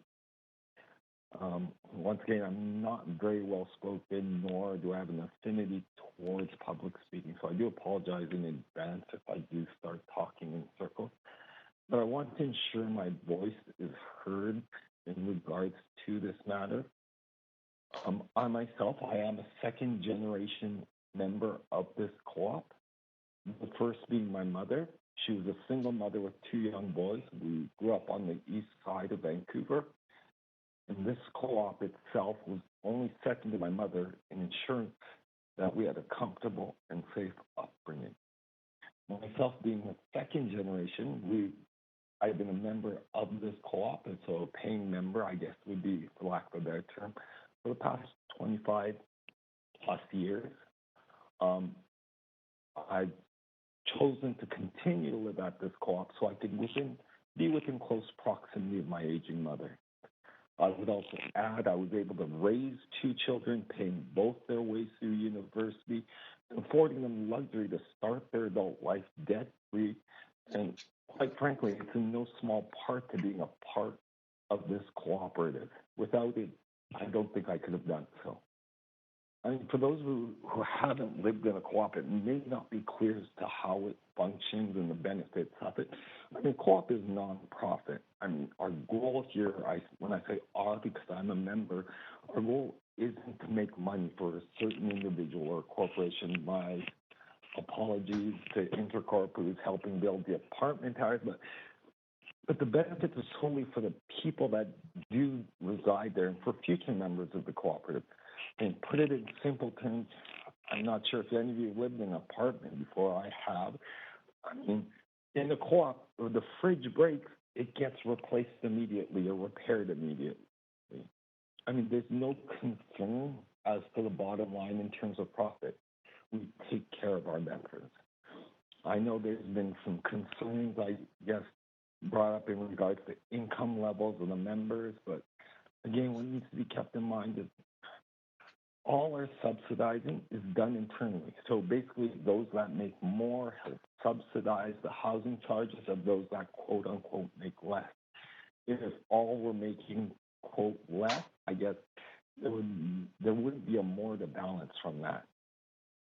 I mean, I personally, as I said, I grew up for spending a substantial part of my childhood living in East Vancouver. So we're talking north of Hastings Street and west of Nanaimo. It wasn't a pleasant place. So moving to this co-op was, for me, a godsend. You know, moving to a beautiful, brand new co-op 38 plus years ago. I'm hoping this co-op continues to be what it is, and it's a diverse mix of social and economic backgrounds. I mean, our co-op consists of families, working individuals, as well as retirees. So retirees, including my mother, of various ethnicities and different backgrounds. You know. And if I might add, I personally like most of my neighbors, and I see them as friends, and I do hope I get to see them soon, that this isn't a long, drawn-out process. I mean, we're talking 71 additional homes, not units. These are homes for people.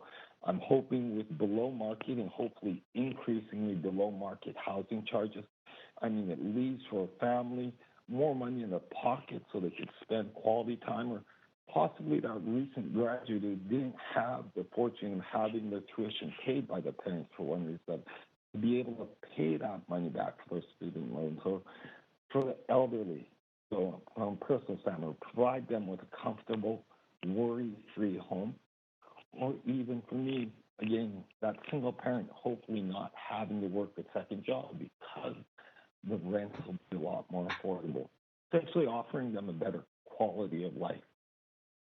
I mean, Ashley Mark Cooperative, we're just the beginning. As more of these co-ops reach maturity, it's important for them to be able to see what's possible, seeing us as a model, hopefully.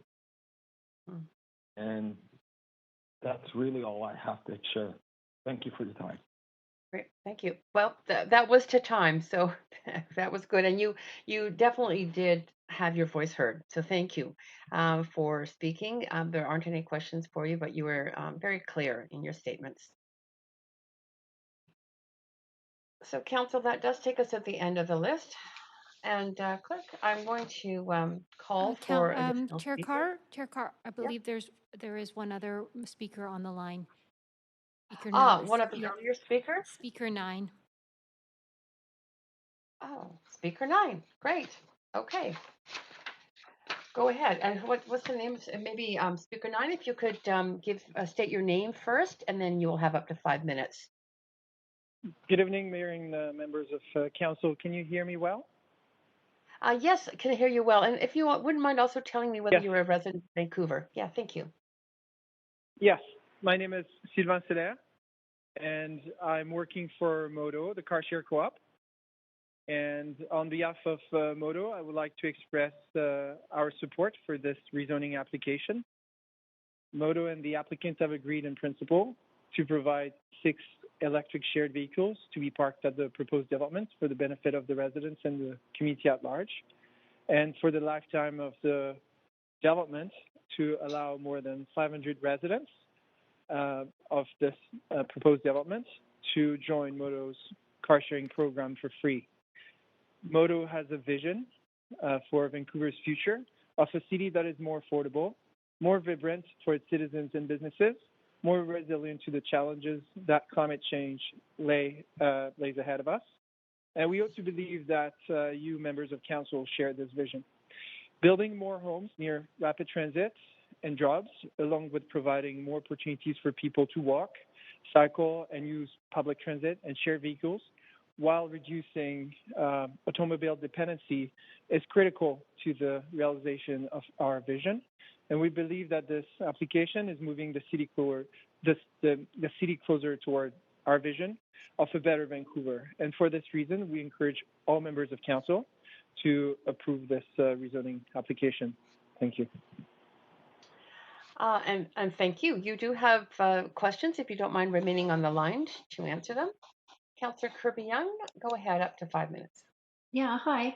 Thanks for speaking to council. I wonder if you can just advise the 6 car share spots that will be available. Which building are they located in, or how are they accessible? I don't think that it's a detail exactly that I would be able to answer. What I can say though is that uh, something for certain is that the parking spaces will be available or accessible, pardon me, 24/7 to all members of the car sharing program. And the intent is that some vehicles be delivered with the initial phase of development. So as soon as some folks live in the building, they can start use car sharing and don't have to rely on their own car. Okay, but it hasn't been determined yet whether they'll be in rental building 1, rental building 2, or the co-op building? That's correct. That's certainly a question that the applicant may be able to answer better than me at this point.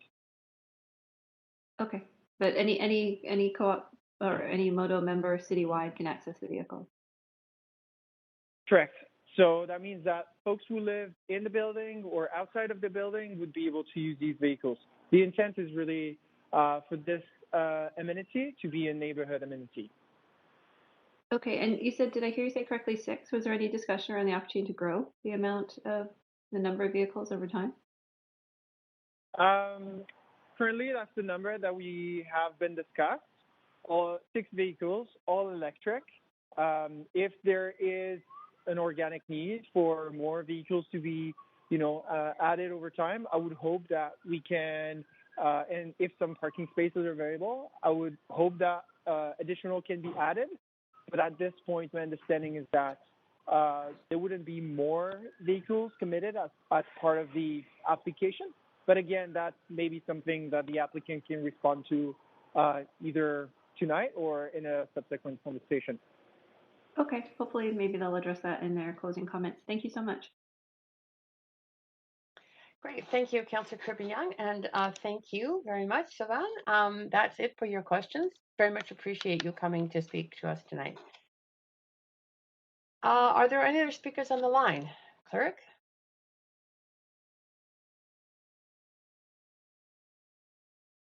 There are no other speakers on the line, and there are no other speakers in the chamber. Thank you. Then I am going to call out. I'll do it 3 times.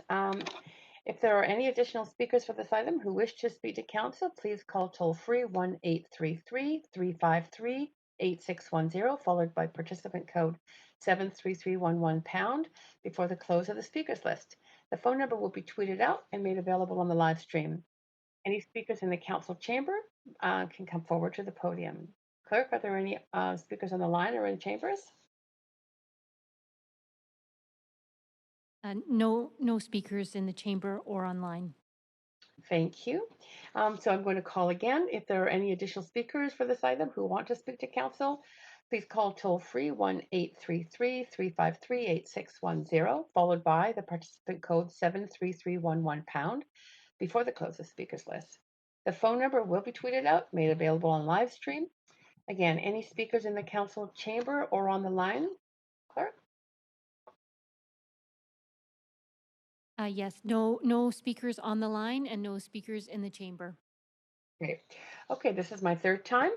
If there are any additional speakers for this item who wish to speak to council, please call toll-free 1-833-353-8610, followed by participant code 73311# before the close of the speakers list. That phone number will be tweeted out and made available on the live stream. And if there are any speaker or clerk, maybe you can advise if there's any speakers. Well, I'll actually wait. Now I'll take a 5-minute break and then I'll ask you again if there's any available speakers. So council members, it's a 5-minute break now.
Clerk, do we have any other speakers in chambers or on the line? We have no speakers on the line, and we have no more speakers in the chamber. Great. Seeing that there are no additional speakers, the speakers list is now closed. And as few or no public comments were received on this item after 5 p.m. today, I suggest we now close the receipt of public comments and move on to hearing closing comments, asking further questions of staff, and making the decision. Does the applicant have any closing comments? Yes, this is Aziz Ibrahim from Ashley Mar Board. Yes, go ahead. Thank you for your support. The Ashley Mar Board has done its best over the last 8 years to meet all of the needs of the members.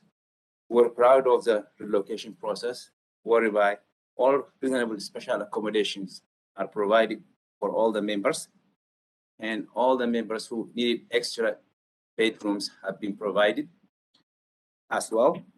The project will provide suitable housing for my family and many others who are priced out of the city, whether it is to rent and to afford. This project will provide affordable housing for many more members of working families for the city. Thank you. Great, thank you. And council, and staff, do you have any closing comments? No closing comments from staff. Thank you. Okay, council, do you have any questions for staff? And I see that some of you do. This is just a staff only, as you know. First, Councillor Kirby-Young. Actually, I don't have a question. I was going to move the recommendation, but I'm happy to wait if Councillor DiGenova has questions. I do have a question. You have questions, Councillor DiGenova? And I'm happy to let Councillor Kirby-Young move the recommendations if she'd like. I wanted to ask staff if this, in going forward and considering other projects that will be coming forward, considering the district schedules and the fact that there's an issues report regarding Ashley Mar's and the co-op and the mix of rental and strata, and the Marpole plan, which right now really doesn't allow much more than condo and CAC. I'm just wondering if this could be used in a way to set a precedent for future projects. Staff? Thank you for the question, Councillor DeGenova. This is Teresa O'Donnell, the GM of PDS. I do think it is it could be used as a precedent, particularly to unlock some of these older co-op sites that are, if they don't have funding from higher levels of government, then I do think this is a key to unlocking some of those properties and helping those folks find ways to redevelop their properties and move into more modern accommodations. However, there's a lot of density packed into this site, and so that's one caution, because we were right here at the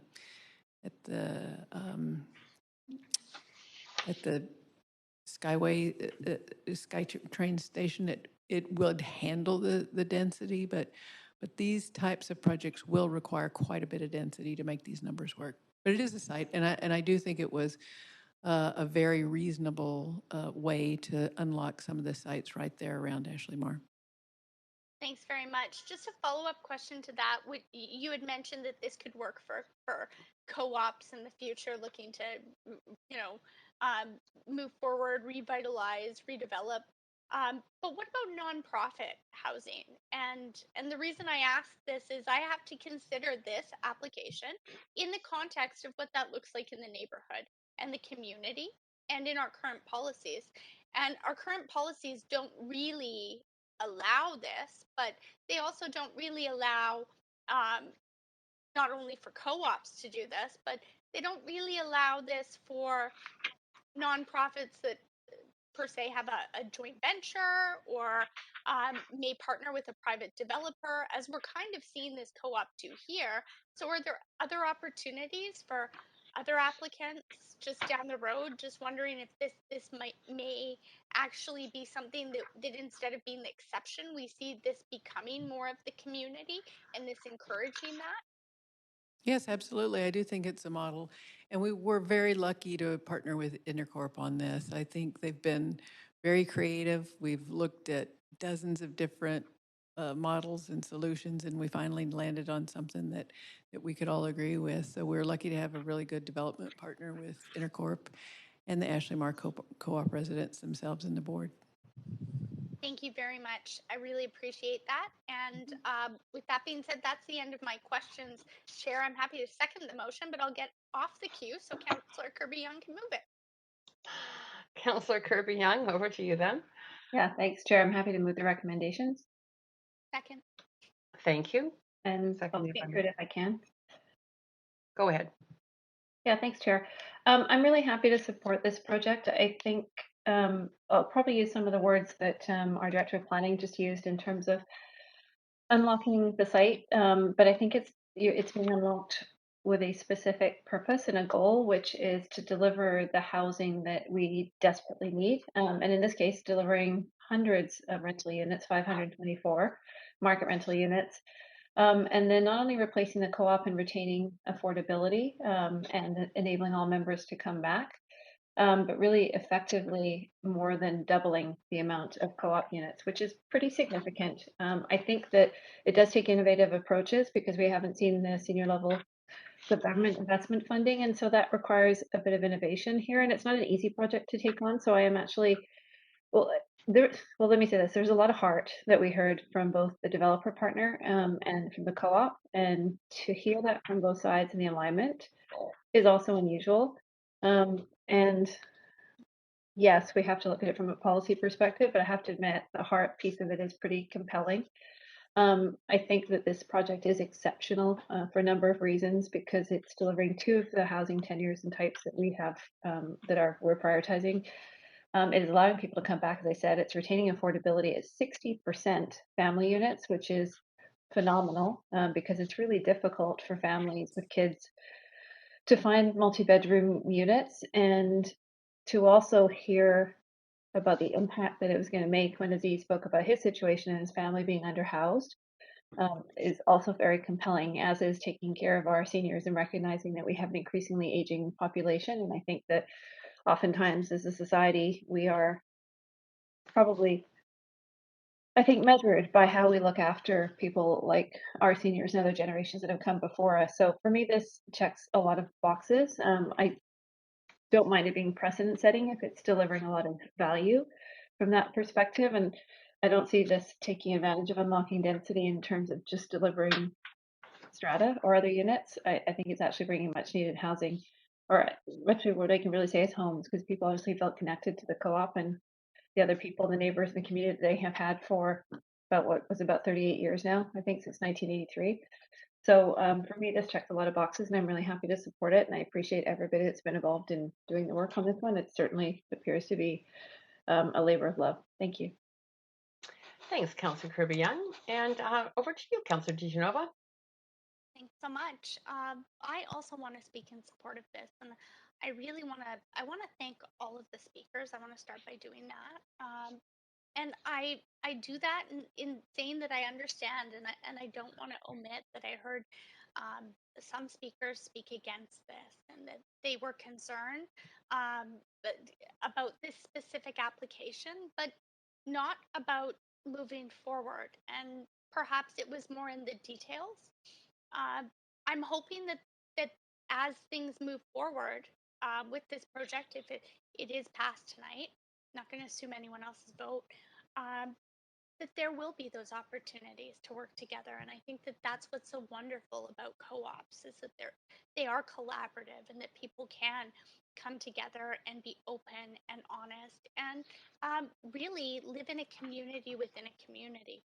I also really want to thank Azim for stepping up and sharing your story. You could have just talked about the overall benefits and made this very much about the logistics, but instead you shared with us, uh, you know, the difficulties that you have faced finding housing in Vancouver and in the situation, and how it will change things for you. And I think that, we have to consider a continuum of intergenerational living. I can say that I actually, for a couple of years, lived very much near this area, just on 49th and Canby. And I did so after caring for my great aunt who passed away at 99, and staying with her there for a while. But also, now that, many years later, having my own child, I view things differently. And as a parent, and as someone trying to live in Vancouver, and understanding affordable housing and the struggles with that, I really want to appreciate and thank you for sticking with this. I also really want to appreciate Intercorp and stepping, Evan and your team for stepping up here, and what you've added to this project. I think that it's really important to mention that, because often in partnerships like this, it can be work to move forward. But I think that it's rewarding, and I'm hoping that in fact that this won't be the exception, that we will, to our director of planning, design, and sustainability's comments, that, we may see other opportunities, and that you will encourage not only other applicants, but other developers to partner with nonprofits to build other projects like this in this neighborhood and throughout our city. Um, Too often I've heard, and this is one of the reasons that I'd advocated before for inboard and board light bedrooms, stories of children not only sleeping in, one room with multiple siblings, and there's nothing wrong with that, but I understand that that cannot be ideal for some families, but also, families who are turning their, sort of closets or pantry spaces into little alcoves or bedrooms. I think that we have to do what we can to make sure that we make Vancouver not only livable but affordable for families in our city. And I appreciate that there are also some amenities and contributions that come with this. I think that it's really important to consider that in the context of what these families will need, because there is family housing included in this project. And I also think that one of the things that I absolutely love is the model of sustainability and how this will help the co-op to sustain itself. So I have another minute, but I'll try not to go on, because I'd just like to see this move forward. I wholeheartedly support it. And I really want to just thank our staff for, taking the time to think outside the box, and to move forward with that Ashley Mars issues report that has brought us here. And thanks to everyone, to the co-op, to the developer partner, and to our staff, and all the speakers tonight. Thanks, Councillor DiGenova. Councillor Dominato. Thanks, Chair. And I'd also like to reflect some comments with respect to this proposal, and a thank you to the speakers that came in person, and also those who called in, those who both spoke in opposition for various reasons, but also those in support. A couple of things that have stood out for me, both when this initial report came forward a number of months ago, but also now, was the opportunity here for renewal, and it was highlighted again this evening, speaking specifically about the renewal of the co-op, but it was highlighted in the presentation about how this is really member driven. And hearkening on the recent conversations we've had in the more northern part of the city, around False Creek South, we've heard loud and clear that the co-op model has enormous benefits, and we hear that from the members. And my mom, actually, funny enough, finished off her last few years of her life down in this area, but had desperately wanted to get into a co-op years before, and there was often long wait lists. And in great part because of the affordability it offers for families. And so I see a fantastic opportunity for renewal here. Really appreciate that it's been member driven, and that they've sought out, obviously, a development partner in this, and heard very clearly the emotion in Evan's voice there this evening, and how powerful that has been, as that focus on a kind of a collaborative partnership to achieve multiple goals, the renewal of the co-op, but also the other landing piece in this is the added secure market rental, which we also need in the city, as we know, given the vacancy rate. And so that's another positive for me that I see in this. Also, that there's a significant focus on family-oriented space in this. So we heard from Ashley Marr about the fact that large families are underhoused. Also, that seniors, increasingly, the spaces aren't accessible. And so this is going to address a number of needs on a number of spectrums of family life. Those who may have elders living with them, as I do, or have young children, or multiple family members living together. And so I really appreciated that context that was added to this. And that we also need to acknowledge that that with public transit there, that makes a lot of sense to be adding this density at this location and giving people an opportunity to be in the city of Vancouver. And so I'm going to support this proposal, and I thank all those who've been involved in the development of it and bringing it forward this evening. Thank you, Chair. Yeah, thanks, Councillor Dominato. And that does take us at the end of summary comments by councillors. So I think, Clerk, you can move us to a vote now, please.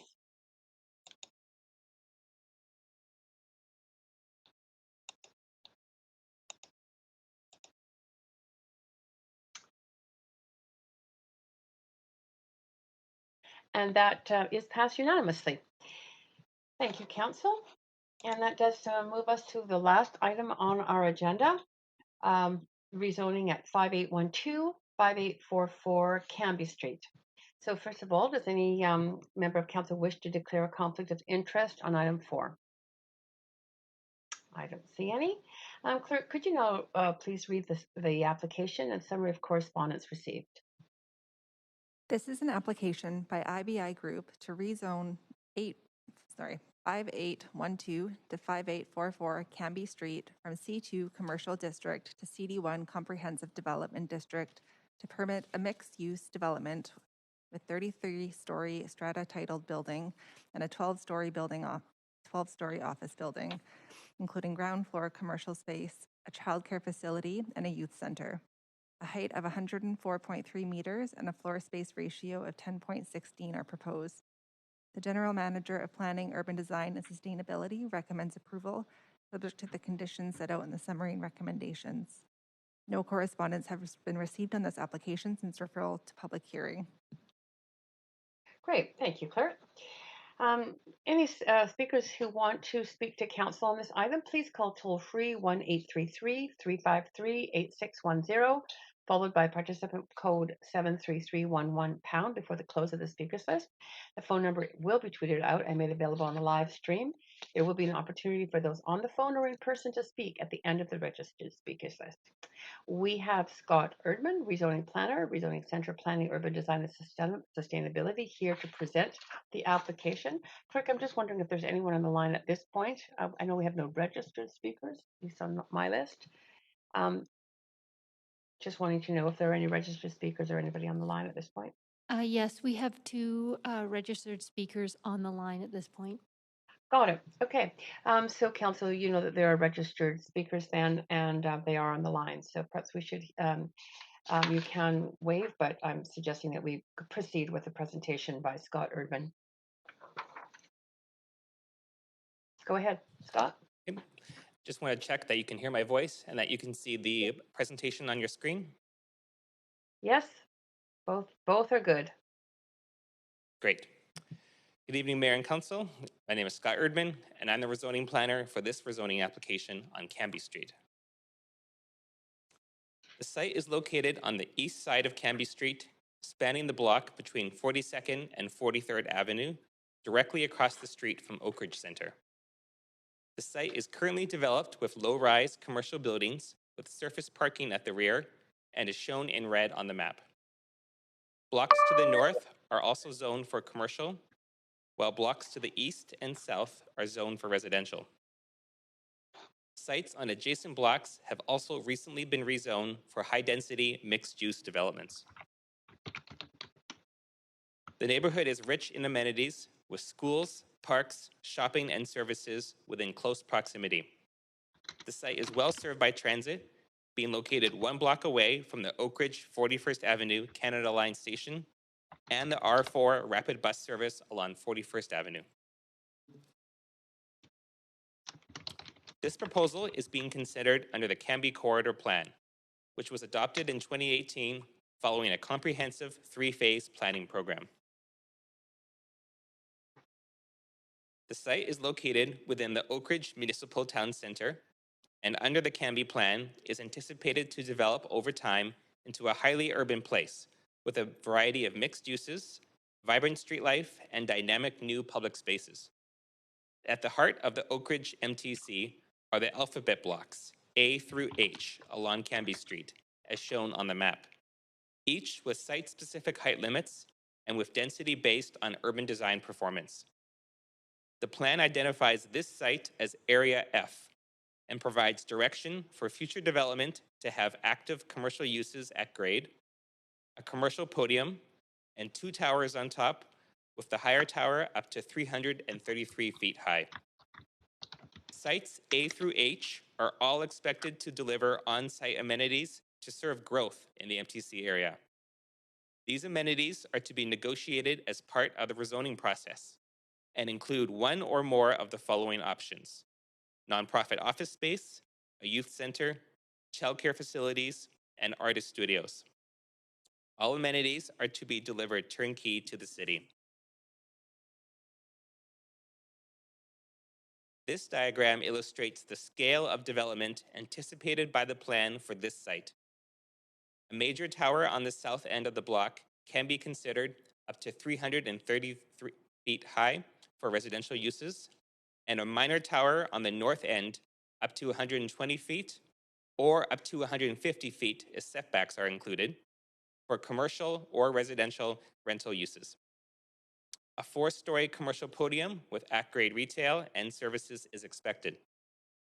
An additional partial story for common rooftop amenities can be considered under the plan's built form guidelines. The proposal before you tonight is for a 33-story residential building with 268 strata units and a 12-story office building over a shared 4-story podium with ground floor commercial uses. The application meets the family room requirements, and rooftop common amenity spaces are proposed for both buildings. A 37-space childcare facility and a youth center are proposed to be delivered to the city as in-kind public amenities, in addition to a cash CAC. The proposal also includes a 3,229 square foot public plaza on the south end of the site and an overall density of 10.16 FSR. The application was received in October of 2019 and later revised in June and November of 2020. Processing time was extended due to these revisions and for the negotiation of the CAC and amenities. If approved, this project would generate over 1,100 off-site and on-site construction jobs. There are 2 in-kind public amenities proposed in this application. The first is a 37-space childcare facility located on level 5 of the office tower and includes outdoor play space on the roof of the podium. The second is a 5,877 square foot youth center located on the second floor of the podium, which includes a lobby and street level access next to the future public plaza.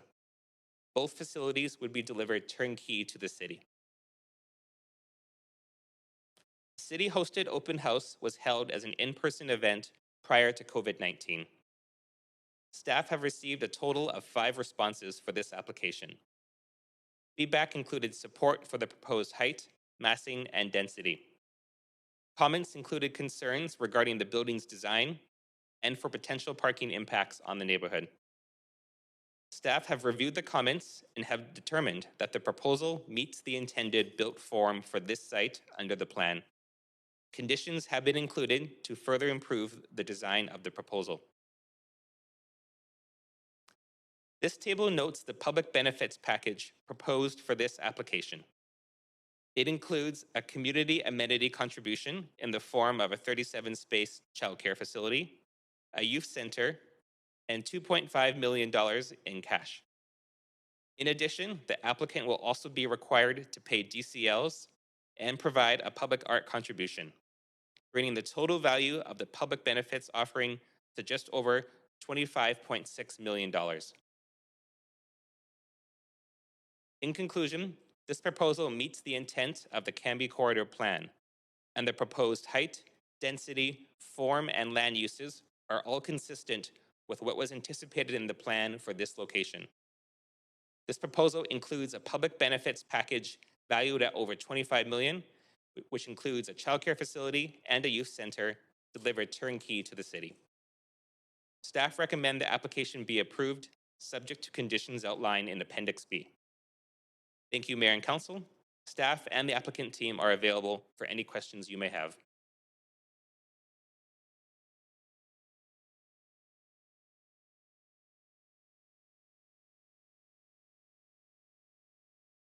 Chair Carr, it's the clerk here. I think you're on mute. You're absolutely right. Thank you, Scott Erdman. And asking if the applicant team is here to speak to the application. Hello, can you hear me? Yes, we can Yes, hear you clearly. this is Jeff Mock, IBI Group. I have nothing more to add to Scott's presentation. I'm here to take questions. Great, that's fun. Then I will turn this over to questions. Starting with Councillor DiGenova. Go ahead, Councillor DiGenova, up to 5 minutes. Very much. These are very exciting amenities that are proposed with this application. And I'm wondering if there was any consideration of staff in the 37 space childcare facility and considering the proximity of transit. If there was any consideration for extended hours or 24-hour childcare, and or if not yet, will that be a consideration in the future when council receives that policy? Thank you, Councillor DiGenova. I'm going to refer this question to my colleague Ada Russell-Chan in the Arts, Community Services and Culture Department. Hi, this is Ada. I can answer this question. The childcare team is still engaging in research on best practices on the delivery of extended hour and overnight childcare. So there will be some recommendations that will be related to the upcoming childcare strategy. And all of this findings will be scheduled to be presented to Council in March 2022. So there is nothing quite yet, but part of this is to find out a feasibility of a pilot to understand the opportunities around staffing and also some of the needs assessment that would empower operators to ensure services are appropriate to families' varied needs. So nothing at this point. But this could just to follow up. Thank you very much. This could help to inform that policy, or not maybe that policy, but this could help to inform staff as childcare moves forward. And the other part to the question was, is there a possibility or an opportunity that this could possibly be an extended hour or 24-hour site in the future? It might be part of something that we will be incorporating, and yes, we don't really know what that might be, but yes, we are aware of the sites that are coming up, so it might be part of the recommendations coming forward next spring. So possibly is what I'm hearing. Thanks very much. Also, I have questions just generally about the turnkey aspect of these amenities coming to the city, and the longevity and sustainability of those assets, and how the city will, considering the great benefit to the community, how we will maintain these facilities, how we will continue to maintain them throughout their life, although they've been given to the city technically in this application, turnkey. There are costs associated, I understand, with maintenance and operations, and especially towards the end of the life of a project. I know we're thinking about the beginning of it right now, but I have to think about it holistically. So perhaps staff could I ask Chair through you that staff comment on that, what the plan is to generate funds for that to sustain these amenities? You're asking questions of staff. That's fine. I just didn't hear anyone on the other line, so I wanted to make sure you were at least there, Chair. Thank you. I'm here, but sorry, I'm not sure which staffer is going to answer that question. Maybe they're trying to decide who. So Thank you, Ada, Councillor. I can. I'll defer to Ada again for this. I will answer this. Actually, our facilities management or team looks after this, but typically for any of the city ownership spaces, there's exactly there's some operations that's related to this. So a typical model will entail an operator being responsible for the administration, programming, operations of the facility and association facility costs, and that includes regular maintenance and repair. So the city would typically be responsible for major repairs and life cycle replacement of major systems and structural components, and these are usually done when we do an assessment of what facilities requires that those types of repairs, and they're done through a capital planning process. okay. And has there been consideration as to what those would be if instead the applicant was to sell or gift those to a nonprofit instead of the city? The capital costs?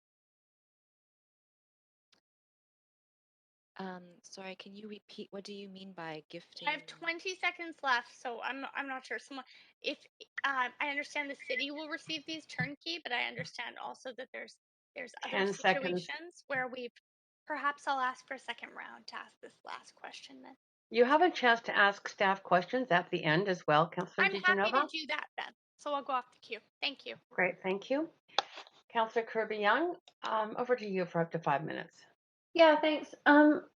I'm curious about the amenities, and I'm curious. I know that it specifies in the Canby plan it could be artist studios, could be youth center, childcare, etc. But I'm wondering why we landed on a youth center when the new community center is being delivered to the city as part of the Oak Ridge development, will likely be completed prior to this.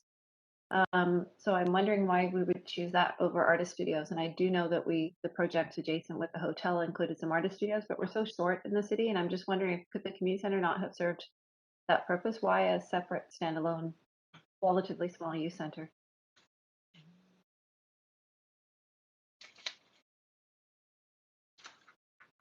Anyone? Hi, this is Ada again.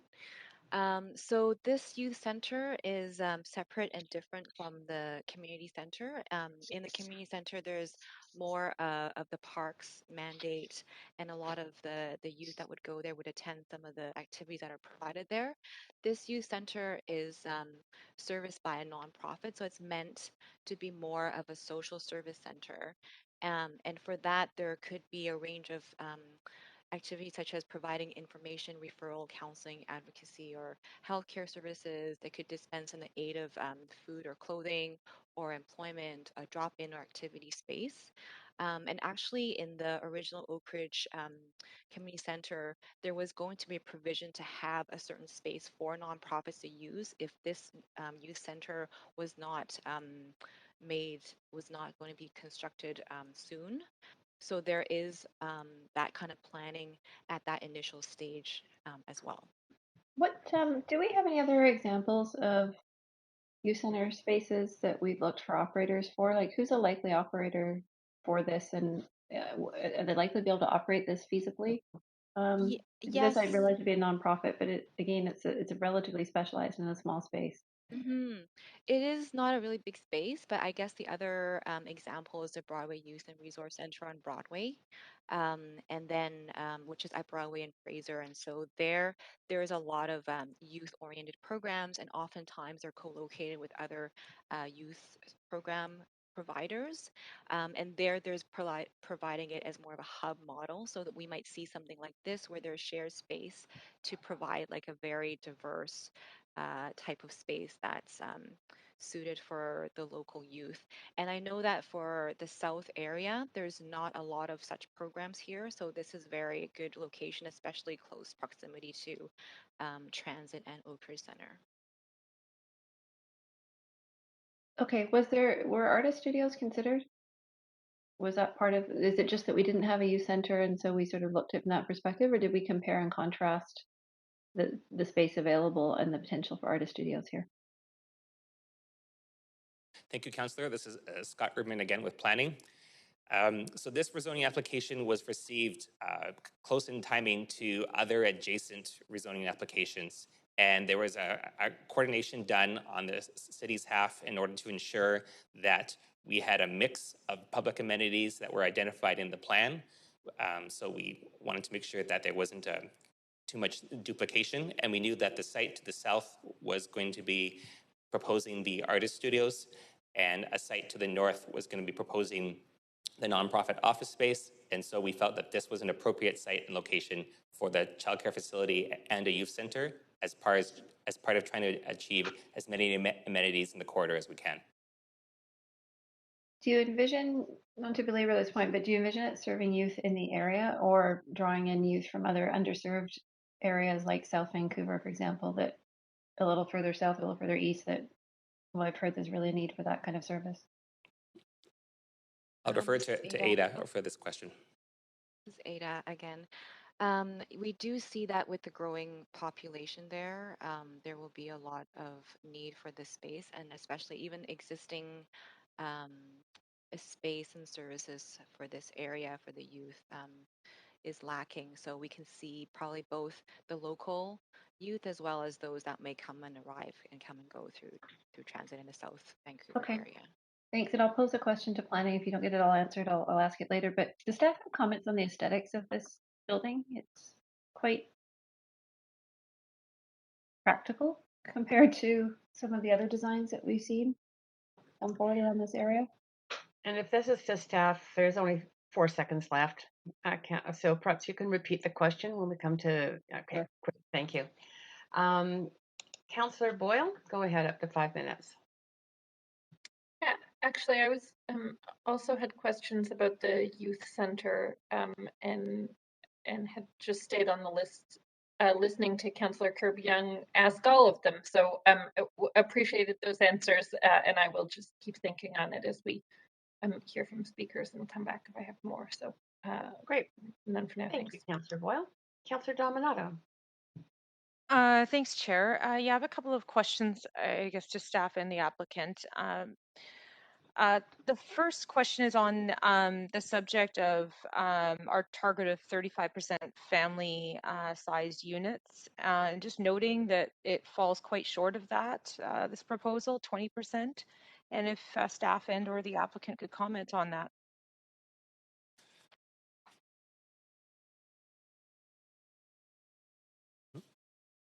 Thank you, Councillor. This is Scott Rudman. If you just give me one moment, please.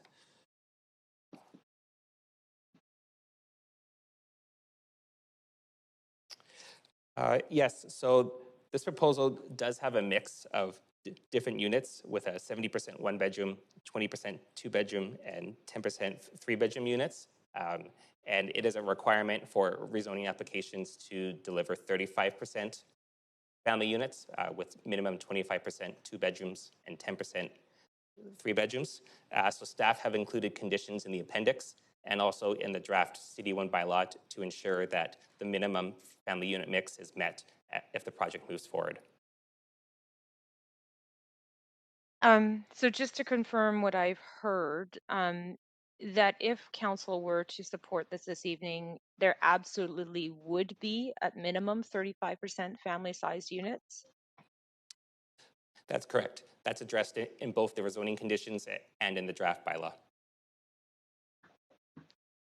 I guess a follow-up question is maybe it's to the applicant. Why not address that and meet the policy intent up front? This is Jeff Mock, IBI Group. We had every intention to meet the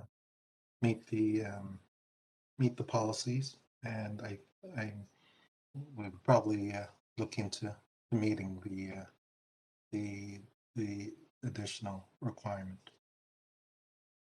Okay, thanks for that clarification. I appreciate that.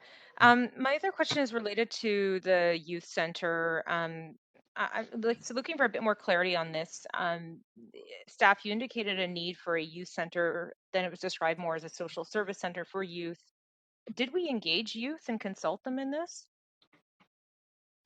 This is Ada again. We did talk to some of the service providers or who provide programs for youth, and they talk to the youth like themselves. So we did hear about the need for different types of programs and more spaces. In that we talked to, sorry, go ahead. Sorry, and just to say earlier on, it was also determined when the Canby corridor plan was being created, there was some of that discussion as well. So I'm going to drill down a little bit in terms of, so we engaged some service providers who do some work in this field, but did we actually do a focus group with youth in the community, whether it be in the neighborhood or more broadly in the city of Vancouver, to have their voice as part of this? Yes, so when we do the programming, when we do the development permit where there's more detailed design, we will be doing more of that type of focus group to have a space that's designed specifically for the youth who are in the area. So that will happen then and not really at the rezoning stage. And given, okay, so I'm going to go back to this, and I noted that, and just clarify that the social service center or youth center is actually destined for a second floor. Was there consideration given to ground level access and entry? Yes, it was originally we had wanted to have a street level access, but through the design, things had changed and we wanted to also have it on one floor, and so it was able to be accommodated on the second floor.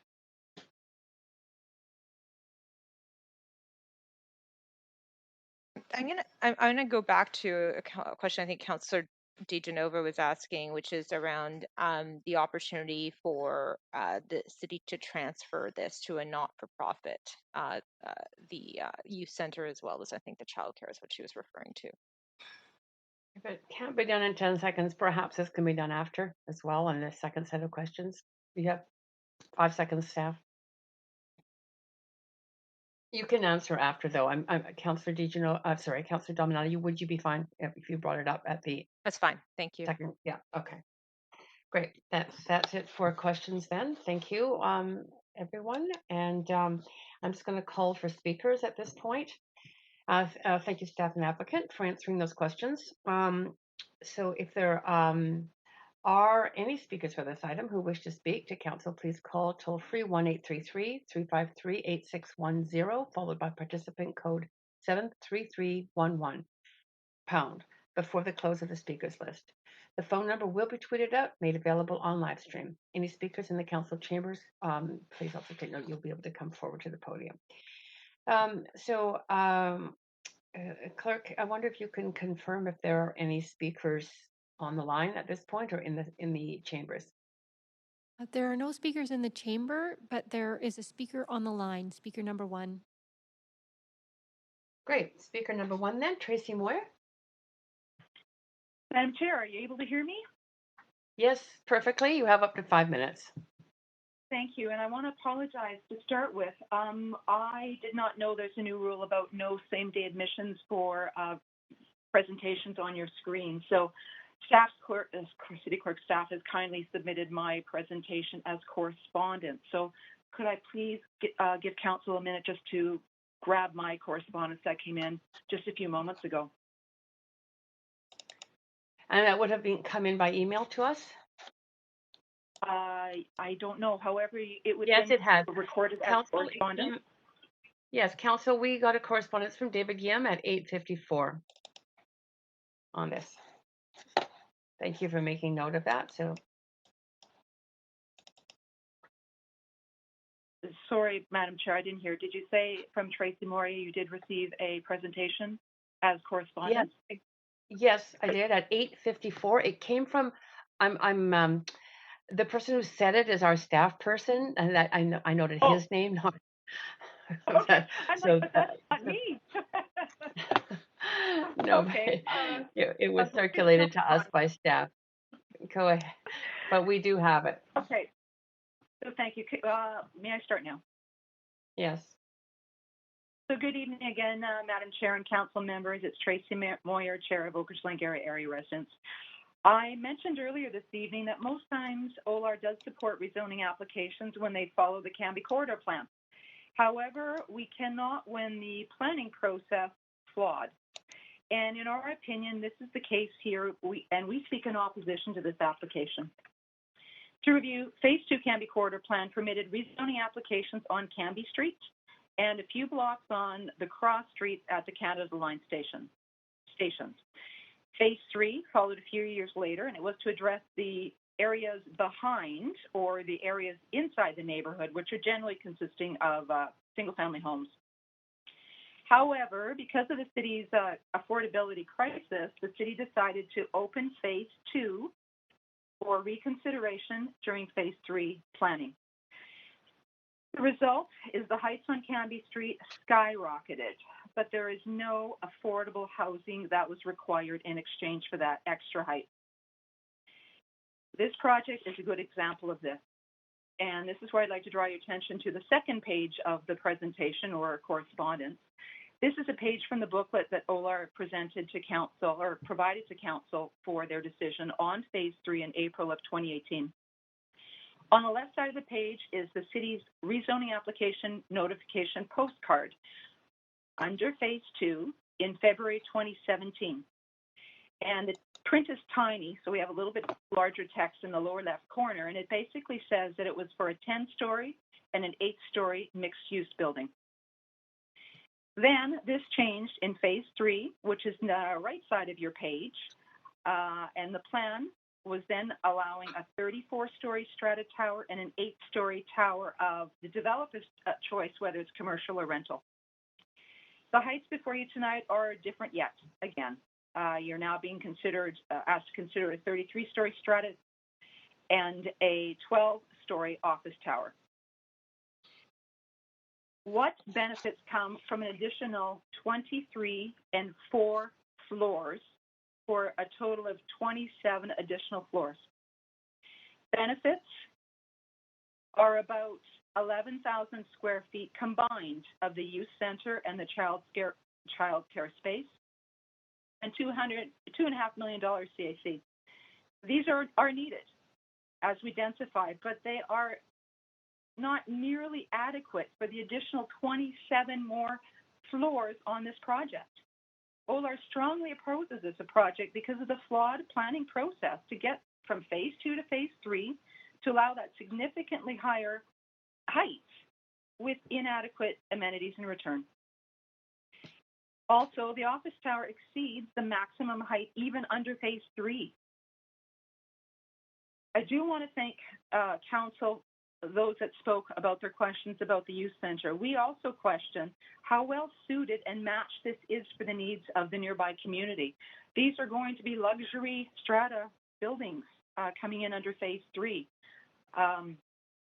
So we have yet to see a social housing Phase 3 development come forward combined with strata. So we don't think we have the demand in our neighborhood now or even going forward. So we question if the youth center is well matched for the needs of the community, and also we really don't like the entrance on the ground floor there. We think it's an eyesore, and it just adds bulk to the back of the building, which of course people behind have to look at, and it makes the building so much bigger and massive to the back. Thank you, Council, for your time and for your consideration this evening. Great. Thank you, Tracy, very much for both coming and speaking to this and just sending well, thank you to staff for circulating it, but we do see your presentation, so appreciate that. You do have some questions from Councillor Weave. Go ahead, Councillor Weave. Yeah, can you talk about how the commercial tower doesn't fit in with the current guidelines? It's 2 floors too tall. So, and the maximum height in the guidelines that you were referencing, comparative to the one that we have? 10, and this building is coming in at 12. Okay. And then in the community plan, it talks about a youth center, or youth hub, I think is the term. Do you not see that a youth hub would help us build a complete community? Because recognizing that youth facilities are seem to be the first cut in any planning process.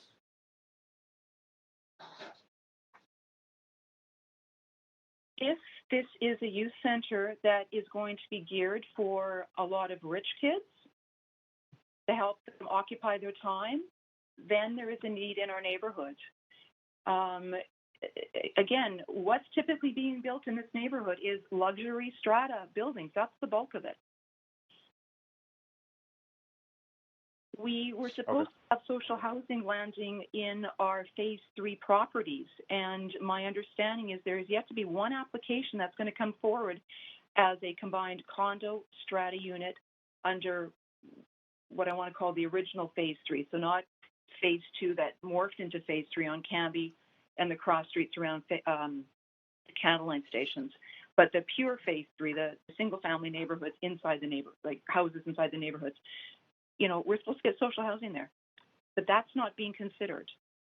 So, you know, it might be a great space for a lot of young, rich kids to hang out in. There's probably a lot better need for other types of uses for that space. Okay, thanks.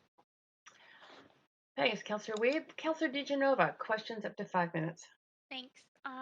Thanks, Tracy. I wasn't going to ask questions, but you had said young, rich kids, and I'm going to ask, do you think that those are the only people who live in this neighborhood or that would be served by this youth center?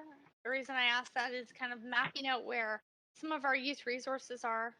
Hearing from staff, Broadway Center, I'm very familiar and have long supported Covenant House, but looking at sort of specific services, even if it's a community center, some of them don't typically, some of them have a seniors focus. I'm just wondering, can you tell me, do you not think that there are people who may be in need, who maybe have different socioeconomic backgrounds close by to this youth center? If the city is looking to put the youth center here as a social service, to draw the majority of the people from other parts of the city, that's the city's decision.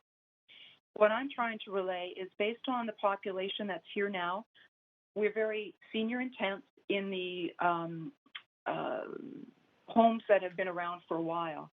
A lot of the people that are coming in, though, in these new Cambie Quarter developments, whether it's townhouses or condos, they have quite a bit of money to be able to afford to come and buy these places. So I understand that, but considering Marpole's neighboring, oh, sorry, you weren't finished. I didn't mean to cut you off. The line cut out. Go ahead, Tracy. Again, that's the city's decision. If the city decides to have services in the Oak Ridge area, perhaps to help Marpole, that's fine. But if they're planning on putting that there because of kids of Oak Ridge, Oak Ridge is a pretty affluent area. Costs a lot of money to buy a townhouse or condo in Oak Ridge, and they may not be the young people that will take advantage of the services of a youth center. Thanks so much for sharing your perspective. Thank you very much, Councillor DeGenova, and thank you, Tracy Moyer. We are that's it for questions for you, but thank you, and as I say, for sending your presentation in as well.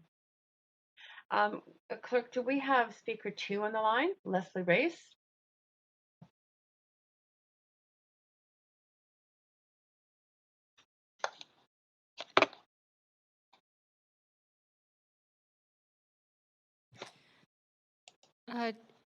Chair, no, we do have no more speakers on the line, and we do not have speakers in the chamber. Thank you. Then I will proceed with the call out 3 times for more speakers.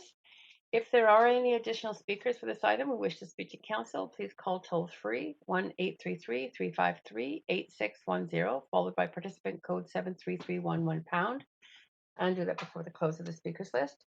The phone number will be tweeted out and made available on the live stream. Any speakers in the chamber?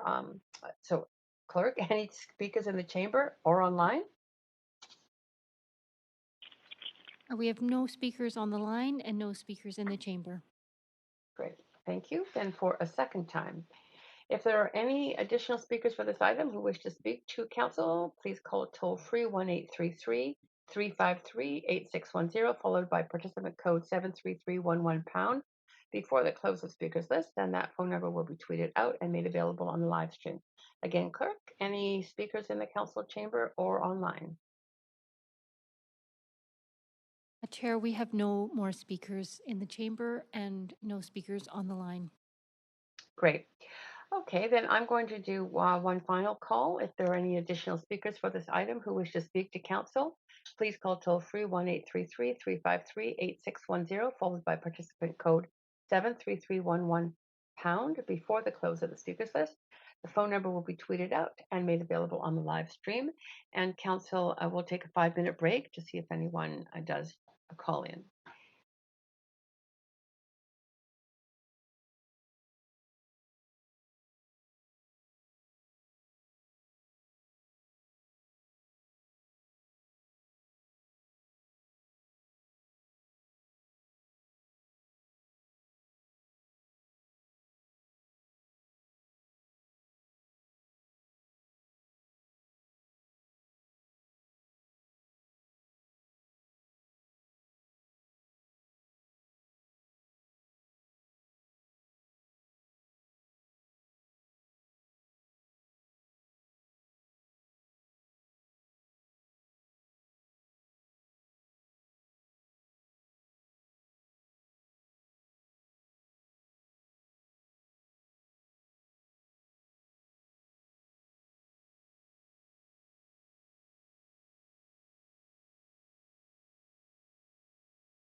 Okay, thank you, Council. Welcome back. Clerk, I wonder if you could inform us if there are any speakers on the line or in the chambers to this item. Yes, we have one person on the line. Okay. If that person on the line could please state your name.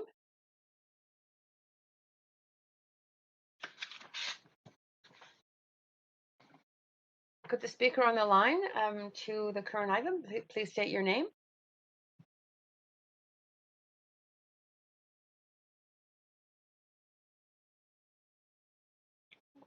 Clerk, perhaps you could double check again. Yes, we're checking with staff. Thank you.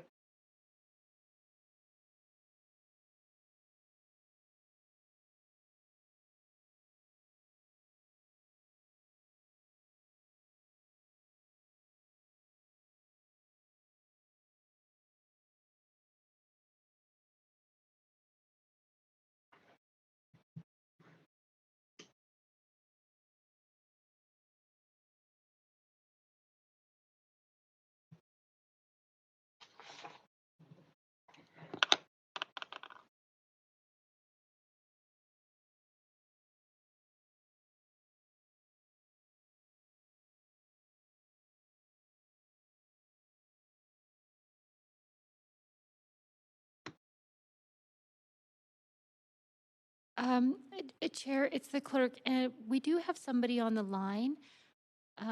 We have unmuted them.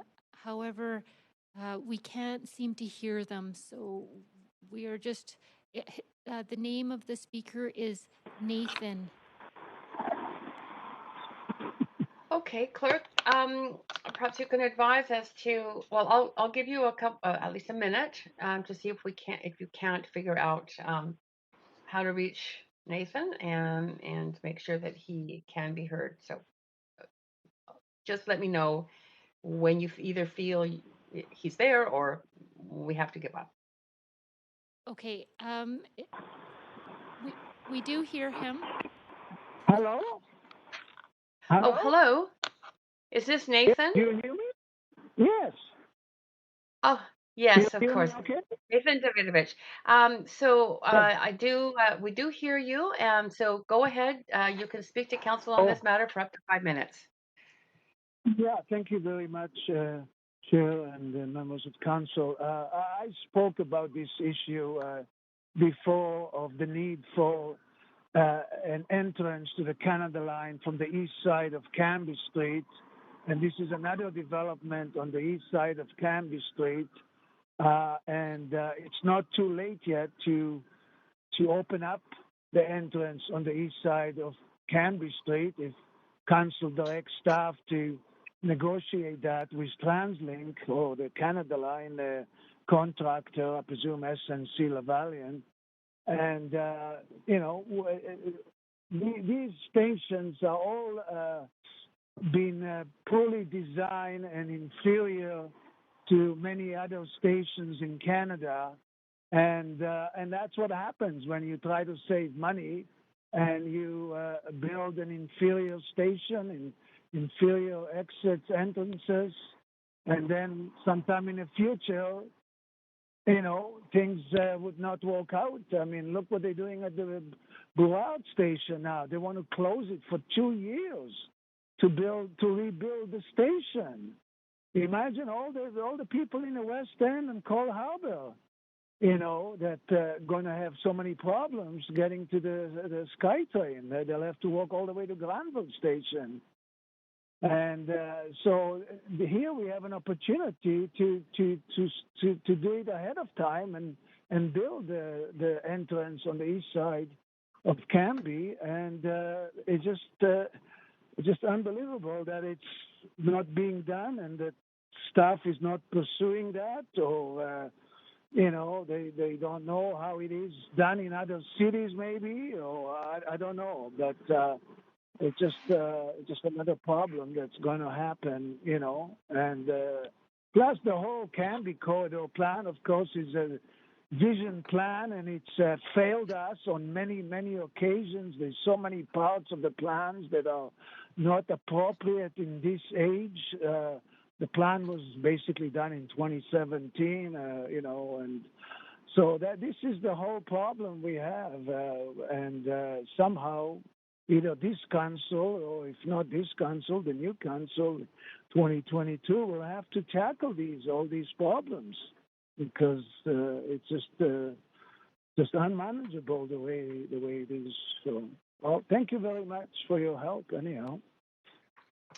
Well, thank you very much for your diligence in tracking so many issues at council and coming to speak to us. Very much appreciate it.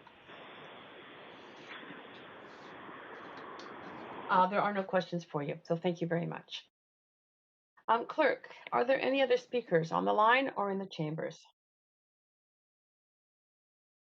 There are no more speakers on the line, and there are no speakers in the chamber. Okay, thank you. Then, since there are no additional speakers, the speakers list is now closed. Sorry, just 1 second. And in general, so overall, few or no public comments were received on this item after 5 p.m. today. So I suggest we now close the receipt of any further public comments. Move on to hear closing comments, asking further questions of staff, and to make a decision. So does the applicant have any closing comments? Yeah, sure. It's Jeff Mock, IBI Group. Just wanted to state that we've been working on this project for since 2000, or at least when I was involved in it, since 2017. And prior to that, we had a team work on the project. When the heights were lower, as the previous caller, but we are in compliant with the current Canby corridor plan. So, but yeah, it's been an interesting ride. So I hope to continue on with this project. Okay, thank you for those comments. Staff, do you have any closing comments? No closing comments from staff. Thank you. Okay. There are some questions though, and I will proceed through this question. This list of councillors. Council, just noting, we are at 9:37, and if we are going to go beyond 10 o'clock, I would need a motion to that effect. But Councillor DiGenova, you're up on the list first. I'm actually going to just say right now that I won't be able to stay beyond 10 p.m. So Okay. I'm just letting everyone know that, because I'm first up and I can use that in my comments there, Chair, but I'm not moving a motion. So my questions, first of all, to staff, and specifically real estate and facilities management. I'm just wondering if you can share with us what the capital costs that would be charged back to a nonprofit, or would be included in rents, I would suppose, or a lease agreement with a nonprofit, as typically we would see. Would those include end of life to the building? So if I can ask that question and hope to have an answer back.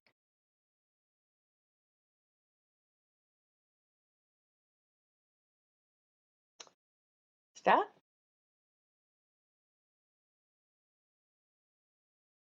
Thank you, Councillor DiGenova. I'm going to refer this question to my colleague, Adrian Thompson, in the city's Real Estate Services Department. Thank you. Sorry, could you repeat the question? It's Adrian Thompson. Could I have some time to do that, Chair?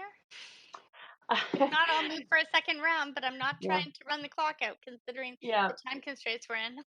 Yeah, since they didn't turn. I'm stopping your timer, Councillor DiGenova, to give you the chance. Try and be concise. I'm just wondering if these are turnkey assets to the city, the child care facility, as well as the youth center, then what specific costs would there be in not only maintenance, charged to the city, but in capital costs, looking at end of life replacement that the city would be on the hook for?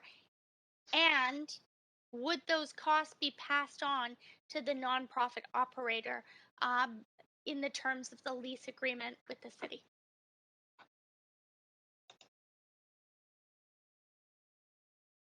And that's my question, Chair. Sorry. Yes, You want to start I my got clock? that. I've started your timer, but it's staff's time to respond. The costs that are generally borne are costs coming from first of all this would be part of a strata, so the strata portion would be payable by whoever is operating the amenity. I can't really comment on how the asset is dealt with at the very end of the lease. I can speak to that, Council. Yeah. Hi, it's Cynthia Lau, Senior Planner, Rezoning Center. So typically as part of these projects, once the city does receive the asset, we enter into an RFP process where we look for a leasee for these sites. Lease is then negotiated. It includes a number of operating amounts through that lease and how it's managed, as well as looking at, and that typically covers operating, and capital costs are typically borne by the city. Thank you very much. I'm just wondering if you could tell me if all of those costs would be passed on to the nonprofit operator. Very aware of how it works. My question was, what are the costs? I mean, you have pro formas here. I'd just like to know what the projected costs are of that maintenance. As I was trying to ask, and I appreciate Councillor Dominato finishing my question, considering I ran out of time, was there consideration to either include a partnership or gift this to a nonprofit operator? As we've seen in rezoning applications in the past, instead of the City of Vancouver receiving it turnkey.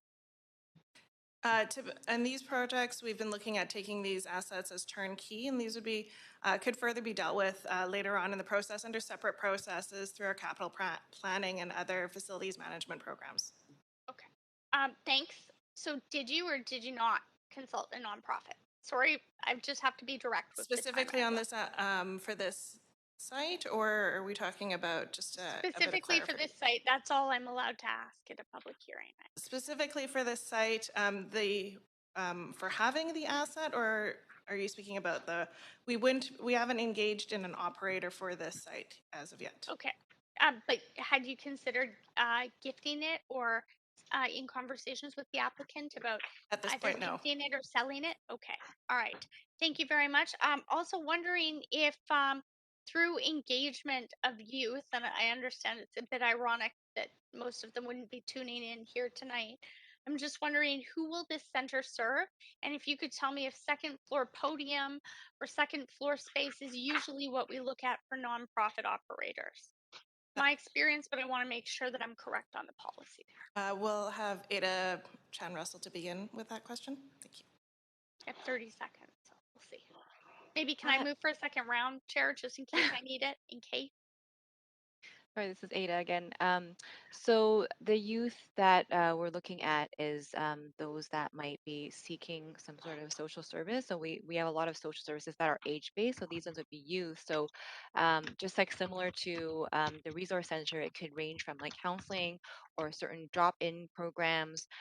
It could be employment. It could be a range of things that we'll have to, when through a operator selection, we will ask nonprofits to demonstrate how it's meeting the youth in the area, so in South Vancouver and so on. So, and we know that Oak Ridge is a attractive area, so there will be people who are coming just outside the Oak Ridge area probably, and with the population growth. So those are the youth that we're expecting. Great. Thanks so much. That didn't answer my other question. I tried to move just before, but we'll see. Maybe someone else will answer my podium question. Okay, that's fine. Thank you. And just so that council is aware, if there's no motion to extend this meeting, we will end at 10. But the backup date is the next available date, Thursday, November 25th at 6 p.m. So that's where we would conclude. It'd be helpful if I moved a motion right now that we move The rest You of don't the need to. That is the Right, thank you. that Thank you. will be that's the default. So, Councillor Dominato. Thanks, Chair.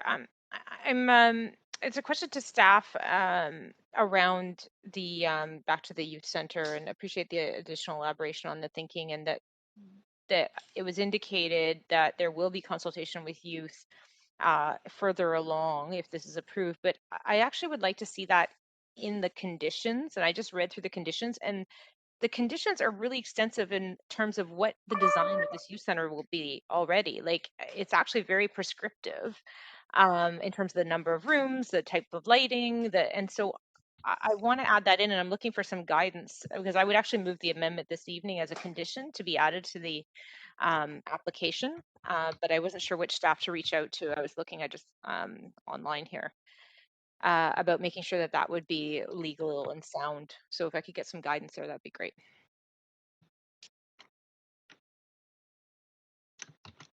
Staff? Cynthia Lau, Senior Planner, and just to speak to that, so with all spaces that we do look to partner with nonprofits in the future through a lease agreement, those are all through RFP processes that typically, and they are awarding of those spaces does come to council. We do conduct extensive consultation, and that's all ensured through as part of our standard RFP processes. So we will ensure that communities and youth are included in that process. Okay, so maybe I'll send some draft language through, and maybe because someone could let me know who to send it to around an added condition. Could you give me that? You can send it to me, Councillor Dominato. Okay. Thank you. Thank you. You've got that? Okay, is that it, Councillor Dominato? Yes, thank you. Great, thank you. Councillor Kirby-Young. Yeah, hi, I have a number of questions. I'm going to move for a second round in case I don't get through them. Can I do that now? Second, You can. Councillor DeGenova. Thank you. That's great. All those in favor say aye. For a second round of questions. Aye. Any opposed say nay. Okay. Go ahead, and we'll carry on. Thank you. So back on, back on the youth center. It feels very cart and horse to me. And to Councillor Dominato's point, very prescriptive in the design. Is there any flexibility in the process of the sequencing that it not sort of be built out or demising walls, et cetera, but sort of the broader space be finished until there could be a bit more of a sense from some operators of how the space might be utilized? Like they may not want a delineated space or demising walls or separate locations, because we haven't really heard any creative uses of this limited size space. So is there possibility there that could be phased, for example, with the applicant, where they complete through the drywall in the space but can do phasing that's a bit more subject to sort of a purpose-built delivery of services for you? That's determined. This is Ada, and again, yeah, what I was meant to say earlier was exactly to this point. Right now, it's the design is kind of open, and the way we have written the conditions, it was to say that it would include these elements and not exactly where it would be, given that we do engage with the nonprofits to kind of find out what the adjacencies are, and through that consult with the youth, because when we did have some preliminary discussions with providers, they talk to the youth who go to attend their programs to provide some of those feedback, which is how we got to this initial stage where we put those elements, but not we will get more of those details in the development process after the rezoning is approved. So sorry, you said they talked to youth? They did talk to Yes, youth? the Youth providers did. Yeah, through them, we did engage with youth through the providers. Can you give us an example of a type of service? Like if you don't feel comfortable naming one, but I'm just trying to get a bit of perspective around what type of service. I mean, some of them could be kind of like helping with employment. Some of them could be through like cooking programs and drop-in programs where there's more of a connections as well. So those are a couple of them that might be offered. Okay. Taking a different tack on the sorry, on the amenity space. I know our childcare regulations require the access to outdoor space, and the childcare is on the 5th floor with the outdoor space. Is another possibility, could the space on the second floor designated for the youth center be utilized for childcare if that childcare space had access to the fifth floor outdoor space also?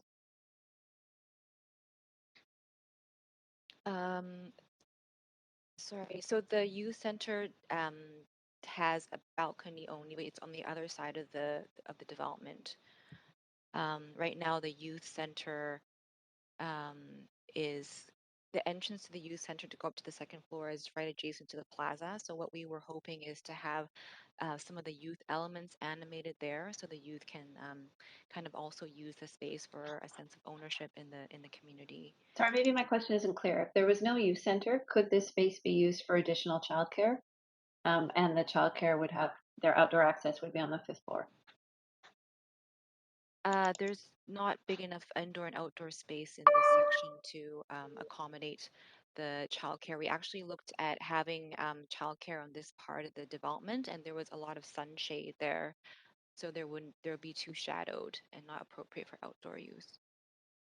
I understand that. I was asking if they could share the fifth floor space. Perhaps it's late and I'm not being clear on my question, but I feel like you're answering maybe a different question than the one I'm posing. Is it not? Is my question not clear? Because the space, let me rephrase, maybe that will help. The space on the fifth floor has been deemed appropriate for childcare, and I'm asking, is that sufficiently large that if there were more childcare spaces on the second floor, I'm not suggesting there would be outdoor space there, but they could use the space on the fifth floor. Oh, yeah, it would need to be a contiguous space on one level when we do childcare because of the staffing and having the supervision and having one nonprofit supervise that space as per our childcare design guidelines. Yeah, I'm going to go back to them for another question. Thank you. Okay, thanks, Councillor Kirby-Young. Over to you, Councillor Weave. I'm just trying to advance you. I'm so sorry. Go ahead. You have a few questions. One, we talked about yeah. the unit mix and the change of it. Normally in the development statistics, staff recommend if they have changes in a revised development.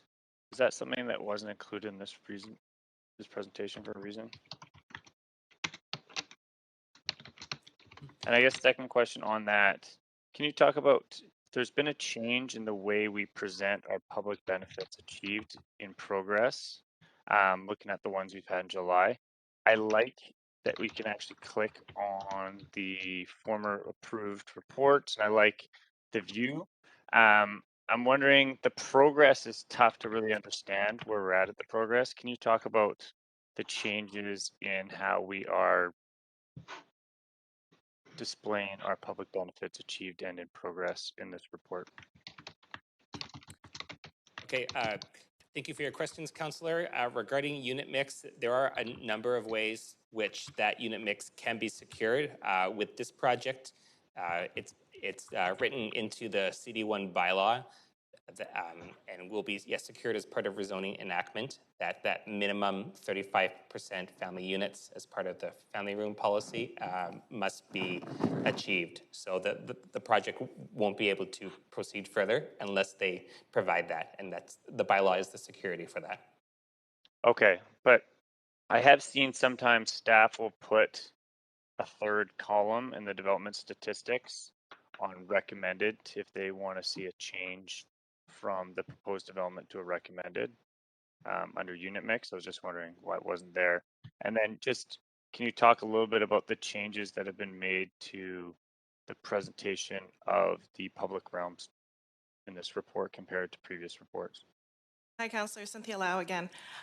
In regards to the Unimix, the reason why it wasn't in recommendation is actually because we have a stronger way of managing it through the bylaw, and it is clearly written in the CD1 bylaw, so it will be managed through development permit very clearly in that way. As okay, for your and then second item, yeah. I appreciate there's a lot of information to try to squeeze onto the 1.5 pages we do for the public benefits update. So if you would like further information, we can send you a memo afterwards. Yeah, no, I like components of it. I like it reads better. I do like the fact there's links to it. It's just the progress side I find doesn't give us as much information. I appreciate that. It's hard to get that much detail in that one little bar graph, but we'll do our best in following up with a memo to you. Yeah, we had a comment on SkyTrain entrance on the east side of Canby. Has that been something that has been discussed as an opportunity moving forward, or is that not something we're contemplating? So again, this is Scott Erdman.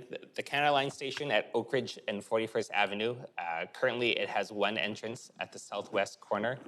However, the station was designed purposefully to have a second entrance in the future, but it was designed for that second entrance to be at the northwest corner. And so any future rezoning applications that come forward at that site will be required to allocate space for a second entrance. Okay, so above the current TD Bank. That's right, at the northwest At corner. that corner? Okay, yep. Perfect, thanks a lot. Great, Councillor Weave, that's great. Thank you. Actually, sorry, one more question. One of the speakers talked about the commercial building being higher than the community plan. Can you talk to that?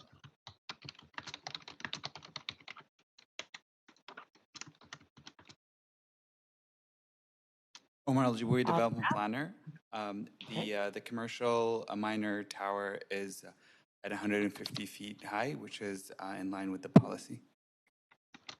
Okay, so we heard that 10 stories, 12 stories, but it's actually a height in feet that is the current plan? Correct, it's in feet. Okay, thank you very much. Appreciate that. Great, thank you, Councillor Weave. Council, we are at 9:56. If there is going to be any motion at all, it should be stated now. I've sent in a motion in writing, Chair. Could you, would you like a point of Oh, sorry, a point procedure? of procedure. Yes, okay. I hear a point of procedure from I you. have sent in a motion in writing. How would you like me to put that forward? I see I'm not on the queue. No, but you've called a point of parliamentary procedure, Okay. so I will hear that point of procedure. You've sent in a motion if you'd like to speak to it, and now is the time. I've sent in a motion, and because there are many questions, and this is a matter that needs to be carefully considered, I'm proposing that council refer debate and decision for CDI rezoning 58 or 5812 to 5844 Canby Street to November 25th at 6 p.m. And I didn't include the year, but if you want, I can send that in. I think that will be fan. I think we all understand that. Thank you, Councillor DeGenova. And I have conferred with the Clerk Council and the fact that you did pass a motion to have a second round of questions, that will still stand as well. There did not need to be additional language in Councillor DeGenova's referral motion. So I'm going to just deal with that referral motion and ask anybody's free to speak to it, but I'm not hearing any voices on that. So, and we have a standing speakers list right now. So I'm just going to call for yeas and nays on that. Those in favor of Councillor DeGenova's referral motion, say yay. Yay. Any opposed, say nay. Okay, that is now carried unanimously. And Councillor Kirby-Young, I guess you do have technically 2 minutes, but you can start now, or you can start at the beginning of the meeting on November 25th. I'll start quickly. With respect to the roadway and the potential station, but I know that even the secondary station entrance are both on the west side of the street, and there's a lot of density going in on the east side. What's the plan in terms of not just having people cross at 41st, but is there any additional crossing ability or infrastructure plan for 42nd, 3rd, 4th, 5th?